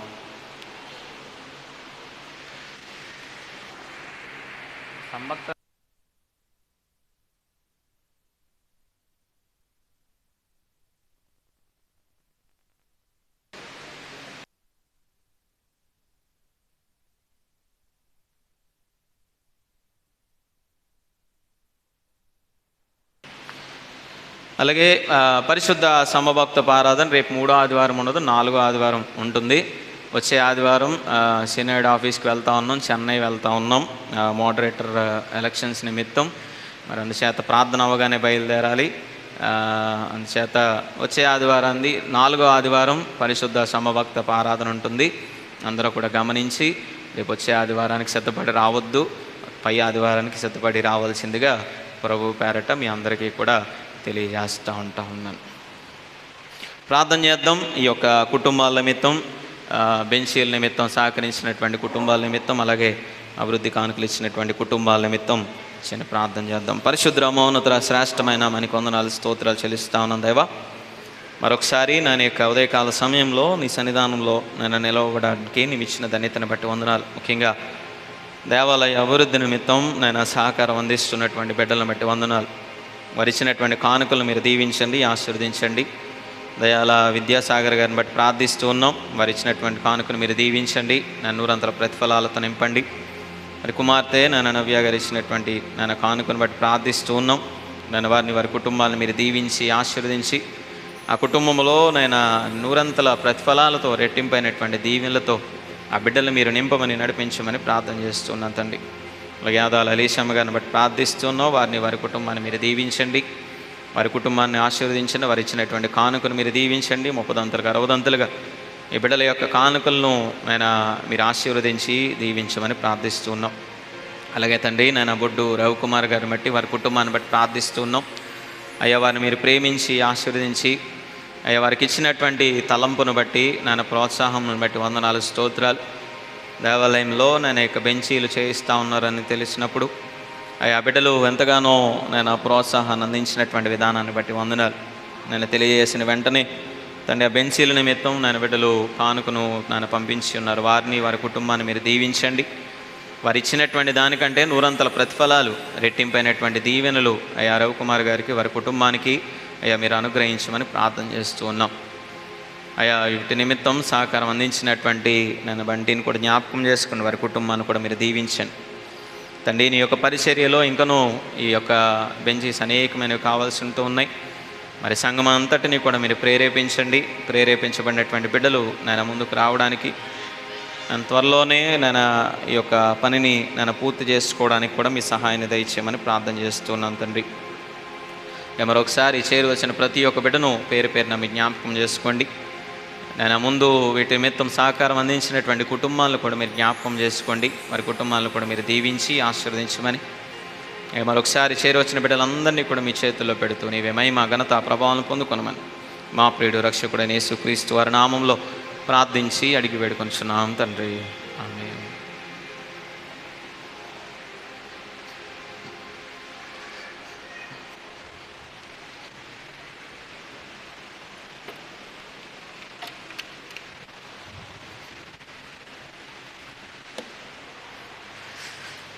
మనందరము లేచి నిలబడి ఉండగా అపోస్తుల విశ్వాస సూత్రాన్ని ఒప్పుకుందాం. పరలోక భూలోకముల సృష్టికర్తయగు సర్వశక్తి గల తండ్రి అయిన దేవుని నేను నమ్ముచున్నాను. ఆయన అద్వితీయ కుమారుడును మన ప్రభు అయిన యేసుక్రీస్తును నమ్ముచున్నాను. ఈయన పరిశుద్ధాత్మ వలన కన్యకు మరియ గర్భమున ధరింపబడి ఆమెకు పుట్టెను. పొంతి పిలాతు కాలమందు బాధపడి సిలువేయబడి చనిపోయి పాతిపెట్టబడి అదృశ్యములోనికి దిగిను. మూడవ దినమున చనిపోయిన వారిలో నుండి తిరిగి లేచి పరలోకమునకెక్కి సర్వశక్తి గల తండ్రి అయిన దేవుని కుడి చేతి వైపున కూర్చుండి ఉన్నాడు. సజీవులకును మృతులకును తీర్పు తీర్చుటకు అక్కడ నుండి ఆయన వచ్చును. పరిశుద్ధ ఆత్మను నమ్ముచున్నాను. పరిశుద్ధ సార్వత్రిక సంఘమును, పరిశుద్ధుల సహవాసమును, పాప క్షమాపణను, శరీర పునరుద్ధానమును, నిత్య జీవమును నమ్ముచున్నాను. ఆమె మనందరం ఆ విధంగా నిలబడి ఉండి ఆంధ్ర క్రైస్తవ కీర్తన పుస్తకం నుంచి 441వ కీర్తన, నావన్నీ అంగీకరించు మీ దేవ నన్నెప్పుడు నీవు కరుణించమైనటువంటి కీర్తన పాడుకుంటూ మన యొక్క కానుకలను దేవునికి అర్పించుకుందాం. మొదటి పాఠం, మూడవ పాఠం చదివినటువంటి వాళ్ళు ముందుకు. నావన్నీ అంగీకరించు మీ దేవా నన్నెప్పుడు నీవు కరుణించుమి. నావన్నీ అంగీకరించు మీ దేవా నన్నెప్పుడు నీవు కరుణించుమి. నావన్నీ కృప చేత నీ వలన నొందిన, నావన్నీ కృప చేత నీ వలన నొందిన, భావంపులను నేను బహుధైర్యమొందేద. నావన్నీ అంగీకరించు మీ దేవా నన్నెప్పుడు నీవు కరుణించుమి. నీకు నా ప్రాణము నిజముగా నర్పించి, నీకు నా ప్రాణము నిజముగా నర్పించి, నీకు మీదు గట్టి నీ కొరకు నిల్పేద. నావన్నీ అంగీకరించు మీ దేవా నన్నెప్పుడు నీవు కరుణించుమి. సత్యంబుని ప్రేమ చక్కగా మదిబూని, సత్యంబుని ప్రేమ చక్కగా మదిబూని, నిత్యము గరముల నీ సేవ చేసేద. నావన్నీ అంగీకరించు మీ దేవా నన్నెప్పుడు నీవు కరుణించుమి. సేవ జరిగేడు నీ ఆలయము నాకు, నీ సేవ జరిగేడు నీ ఆలయము నాకు. నా సాచి నడిపించు మరలా నా పదములో. నావన్నీ అంగీకరించు మీ దేవా నన్నెప్పుడు నీవు కరుణించుమి. పెదవులతో నేను మెప్పుగా నీ వార్త, పెదవులతో నేను మెప్పుగా నీ వార్త, కదలాక ప్రకటింపగలిగించు దృఢభక్తి. నావన్నీ అంగీకరించు మీ దేవా నన్నెప్పుడు నీవు కరుణించుమి. నా వెండి కనకము నా తండ్రి గైకొనుమి, నా వెండి కనకము నా తండ్రి గైకొనుమి. యావంతాయైనాలు నాశింపమదిలోన, నావన్నీ అంగీకరించు మీ దేవా నన్నెప్పుడు నీవు కరుణించుమి. నీవు నాకు సగిన నిర్మల బుద్ధిచే, నీవు నాకు సగిన నిర్మల బుద్ధిచే, సేవ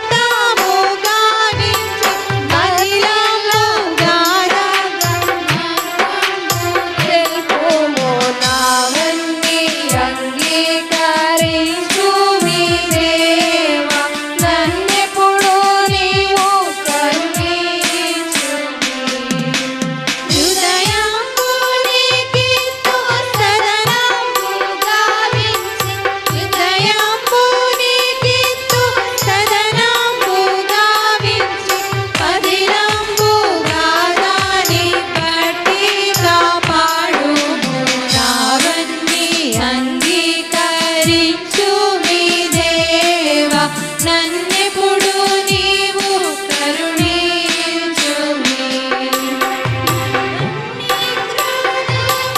నిజముగా నర్పించి నీకు నా ప్రాణము నిజముగా నర్పించి నీకు వీలు గట్టి నీ కొరకు నిల్పేదా నావన్నీ అంగీకరించు మీ దేవా నన్నెప్పుడు నీవు కరుణించుమి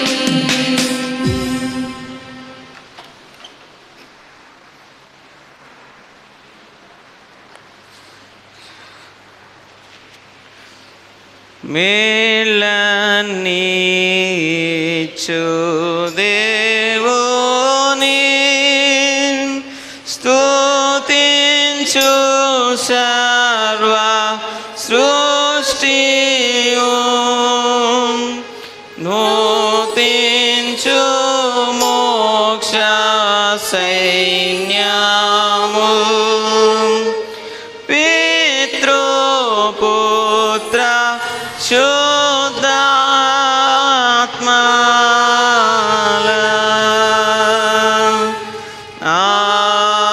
ఆమేన్. ఓ దేవా నీ మంచి వరములకు దాత నీ జనులేకే కానుకల దయతో అంగీకరించి వీటిని మమ్మను దీవించి లోకమంతటా సమాధానమును దయను విస్తరింప చేయమని మరి కలిమిలోంచి లేమిలోంచి నన్ను గుప్పిలు విప్పిన ప్రతి ఒక్క కుటుంబాన్ని మీరు పేరు పైన దీవించండి. తీసుకొచ్చినటువంటి ప్రతి ఒక్క అర్పణను కూడా మీరు ఆశీర్వదించి అయ్యా 30 60 100 ప్రతిఫలాలతో రెట్టింపైనటువంటి దీవెనలతో నేను ప్రతి ఒక్క కుటుంబమును కూడా నేను మీరు ఆశీర్వదించమని మా ప్రభు అయిన యేసు క్రీస్తు ద్వారా నిన్ను బతిమాలుకొనిచున్నాము. ఆమేన్. చేసి మోకరించండి, ప్రార్థించదము. ప్రభువు మీకు తోడైండునుగాక. ప్రార్థించదము. ప్రభువా మమ్మను కనికరించుము, ప్రభువా మమ్మను కనికరించుము. పరలోకమందున్న మా తండ్రి, నీ నామం పరిశుద్ధపరచబడునుగాక, నీ రాజ్యం మాకు వచ్చునుగాక, నీ చిత్తం పరలోకమందు నెరవేరినట్టు భూమి అందు నెరవేరునుగాక. మా దిన ఆహారం నేడు మాకు దయచేయము, మమ్మల్ని అపరాధం చేసిన వారిని క్షమించిన ప్రకారం అపరాధం క్షమించుము, మమ్మల్ని శోధనలోకి తేక దుష్టులను తప్పించుము.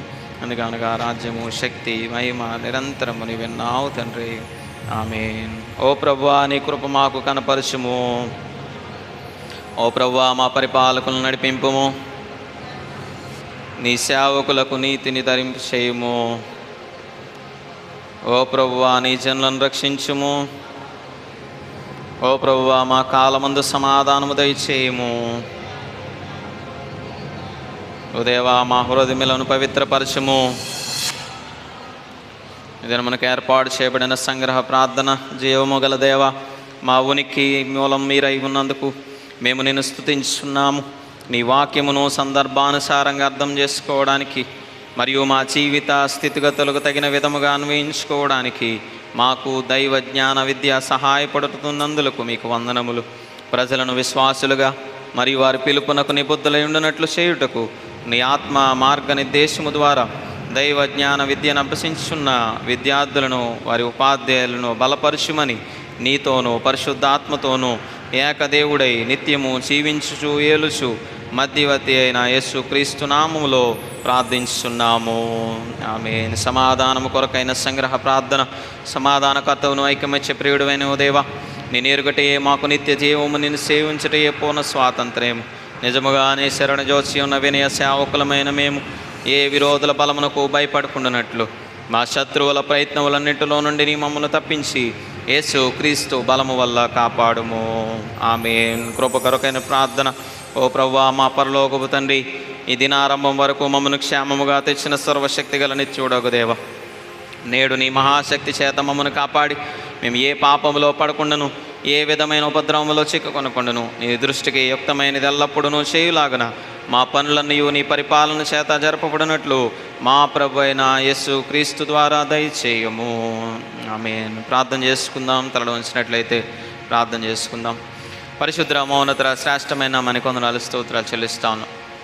మరొకసారి ఉదయకాల సమయంలో నేను ఇప్పటి వరకు నీ సన్నిధానంలో నన్ను స్తుతించేటువంటి భాగ్యాన్ని మాకు ఇచ్చినందుకు వందనాలు స్తోత్ర. చేరవచ్చిన బిడ్డలందరినీ కూడా మీరు జ్ఞాపకం చేసుకోండి, దీవించండి, ఆశీర్వదించండి. వారి అవసరతల్లో, ఒక్కరిలో, వారు చేస్తున్నటువంటి పనిపాట్లలో, ఉద్యోగాల్లో, వ్యాపారాల్లో, కూలి పనుల్లో, చేతి పనుల్లో, అయ్యా ప్రతి ఒక్క జీవనోపాధిలో కూడా మీరు తోడుగా ఉండండి. అయ్యా ఈ వారం అంతా కూడా తండ్రి నా బిడ్డల యొక్క ప్రతి ఒక్క అవసరతను కూడా మీరు తీర్చి సంపూర్ణమైనటువంటి సంతోషాలతో నా బిడ్డలు మీరు నింపమని ప్రార్థన చేస్తున్నాను. చేరువచ్చిన ప్రతి ఒక్క కుటుంబాన్ని అయ్యా పేరు పేరున మీ కృపచేత నడిపించమని ప్రార్థిస్తున్నాను తండ్రి. అయ్యా అనారోగ్యాలతో నా బిడ్డలు మీరు దర్శించండి. అయ్యా బిడ్డలు మీరు ముట్టి స్వస్థపరిచి సంపూర్ణమైన ఆరోగ్యాలతో బిడ్డలు మీరు నింపమని ప్రార్థిస్తున్నాం. వివాహ ప్రయత్నాల్లో, ఉద్యోగ ప్రయత్నాల్లో ఉన్న బిడ్డలు మీరు జ్ఞాపకం చేసుకోండి. వారి ప్రయత్నాలను సఫలపరిచి నేను నూరంతల ఆశీర్వాదాలతో బిడ్డలు మీరు నింపమని ప్రార్థిస్తున్నాను తండ్రి. గర్భఫలాలు లేక బాధపడుతున్న బిడ్డలు మీరు దర్శించండి. చక్కని గర్భఫలాలను అయా కుటుంబాలకు మీరు దయచేయమని ప్రార్థన చేస్తున్నాం. గర్భిణీ స్త్రీలను మీరు జ్ఞాపకం చేసుకోండి. అయ్యా వారికి ఎదురవుతున్నటువంటి ప్రతి ఒక్క బలహీనతలను తీసివేసి అయ్యా చక్కని బహుమానాలతో ఆ బిడ్డలు మీరు దీవించి ఆశీర్వదించమని ప్రార్థన చేస్తున్నాం. సుఖమైన ప్రసవాలను ఆ బిడ్డలకు మీరు అనుగ్రహించమని ప్రార్థిస్తున్నాం. చంటిబిడ్డ తల్లులను మీరు జ్ఞాపకం చేసుకోండి. అయ్యా ఈ యొక్క వర్షాకాలంలో ఎదురయ్యేటువంటి ప్రతి ఒక్క బలహీనతల నుంచి, జ్వరాల నుంచి, నాన్న చిన్న చిన్న అనారోగ్యాల నుంచి తల్లికి బిడ్డకు క్షేమకరమైన ఆరోగ్యాలు దయచేయమని ప్రార్థన చేస్తున్నాం. వృద్ధాప్యంలో ఉన్న బిడ్డలు మీరు దర్శించండి. నాన్న వారికి బలమును, శక్తిని, సామర్థ్యమును అయ్యా బిడ్డలకు మీరు అనుగ్రహించమని ప్రార్థన చేస్తున్నాను తండ్రి. ప్రతి ఒక్క కుటుంబాన్ని పేరు పేరున అయ్యా దర్శించమని ప్రార్థన చేస్తున్నాను తండ్రి. నన్ను ప్రతి ఒక్క అవసరతను, అక్కరను తీర్చమని ప్రార్థిస్తున్నాం. గృహ నిర్మాణాలు చేసుకునే బిడ్డలు మీరు జ్ఞాపకం చేసుకోండి. అయ్యా చేయాలని ఆశపడేటువంటి బిడ్డలు మీరు జ్ఞాపకం చేసుకోండి. కావలసినటువంటి ఆర్థిక వనరులు అయ్యా బిడ్డలకు మీరు అనుగ్రహించమని ప్రార్థన చేస్తూ ఉన్నాం. స్కూళ్ళకి, కాలేజీలకి వెళ్తున్నటువంటి బిడ్డలు మీరు జ్ఞాపకం చేసుకోండి. వారి చదువుల్లో తోడుగా ఉండండి, ప్రయాణాల్లో తోడుగా ఉండండి. చక్కని జ్ఞానంతో, ఆరోగ్యంతో బిడ్డలు మీరు నింపమని ప్రార్థన చేస్తున్నాను తండ్రి. దూర ప్రాంతాల్లో ఉంటున్నటువంటి నేను బిడ్డలను, ఉద్యోగాలు చేసుకునేటువంటి బిడ్డలను, చదువుకునేటువంటి బిడ్డలు మీరు జ్ఞాపకం చేసుకోండి. హాస్టల్లో నేను ఉండి చదువుకుంటూ ఉండగా వారికి కావాల్సినటువంటి ఆరోగ్యాలు బిడ్డలకు మీరు దయచేయమని ప్రార్థన చేస్తున్నాను తండ్రి. అయా చిన్న బిడ్డలను, స్త్రీలను, పురుషులను, వృద్ధులను, అయా యవన బిడ్డలను నన్ను ప్రతి ఒక్క బిడ్డను బట్టి ప్రార్థిస్తూ ఉన్నాం. నన్ను ప్యారిష్ కమిటీ వారి జ్ఞాపకం చేసుకోండి. నన్ను వారి కుటుంబాలను మీరు దీవించండి. నీ పరిచర్యను నమ్మకంగా, యథార్థంగా నేను భయభక్తులతో నేను చేయగలిగేటువంటి ఆ గొప్ప ధన్యతను అయ్యా మా అందరికీ కూడా మీరు అనుగ్రహించమని ప్రార్థన చేస్తున్నాం.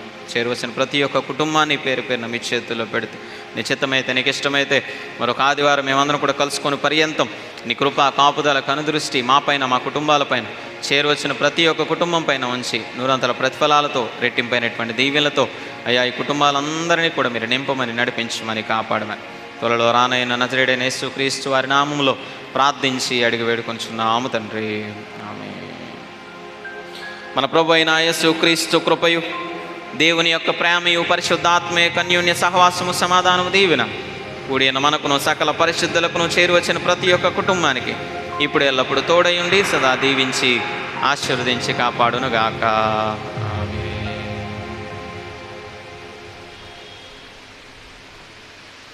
అందరికి వందనాలు. దేవుడు మిమ్మల్ని అందరినీ కూడా దీవించునుగాక. మనందరం లేచి నిలబడి ఉండగా అందరు క్రైస్తవ కీర్తన పుస్తకం నుంచి 386వ కీర్తన, ఆశీర్వాదములు మా మీద వర్షింప చేయు మిసా అనేటువంటి కీర్తన పాడుకుంటూ మన యొక్క ఆరాధనను ముగించుకున్నాం. ఆశీర్వాదముల్ మా మీద వర్షింప చేయు మిసా, ఆశతో నమ్మియున్నాము మీ సత్య వాగ్దానము.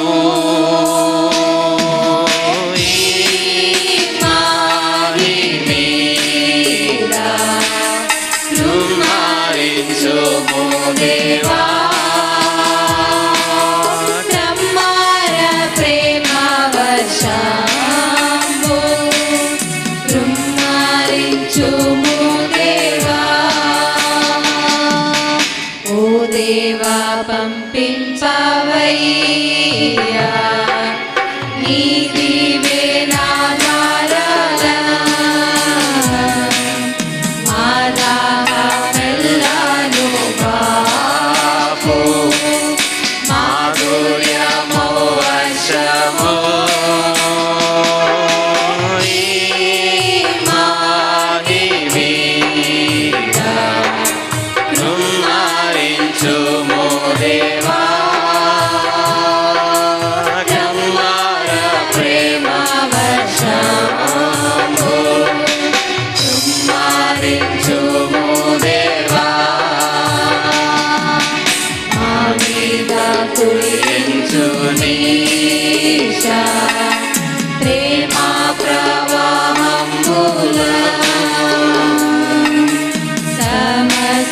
దేశంబు మీద క్షామంబు పోనట్లుగా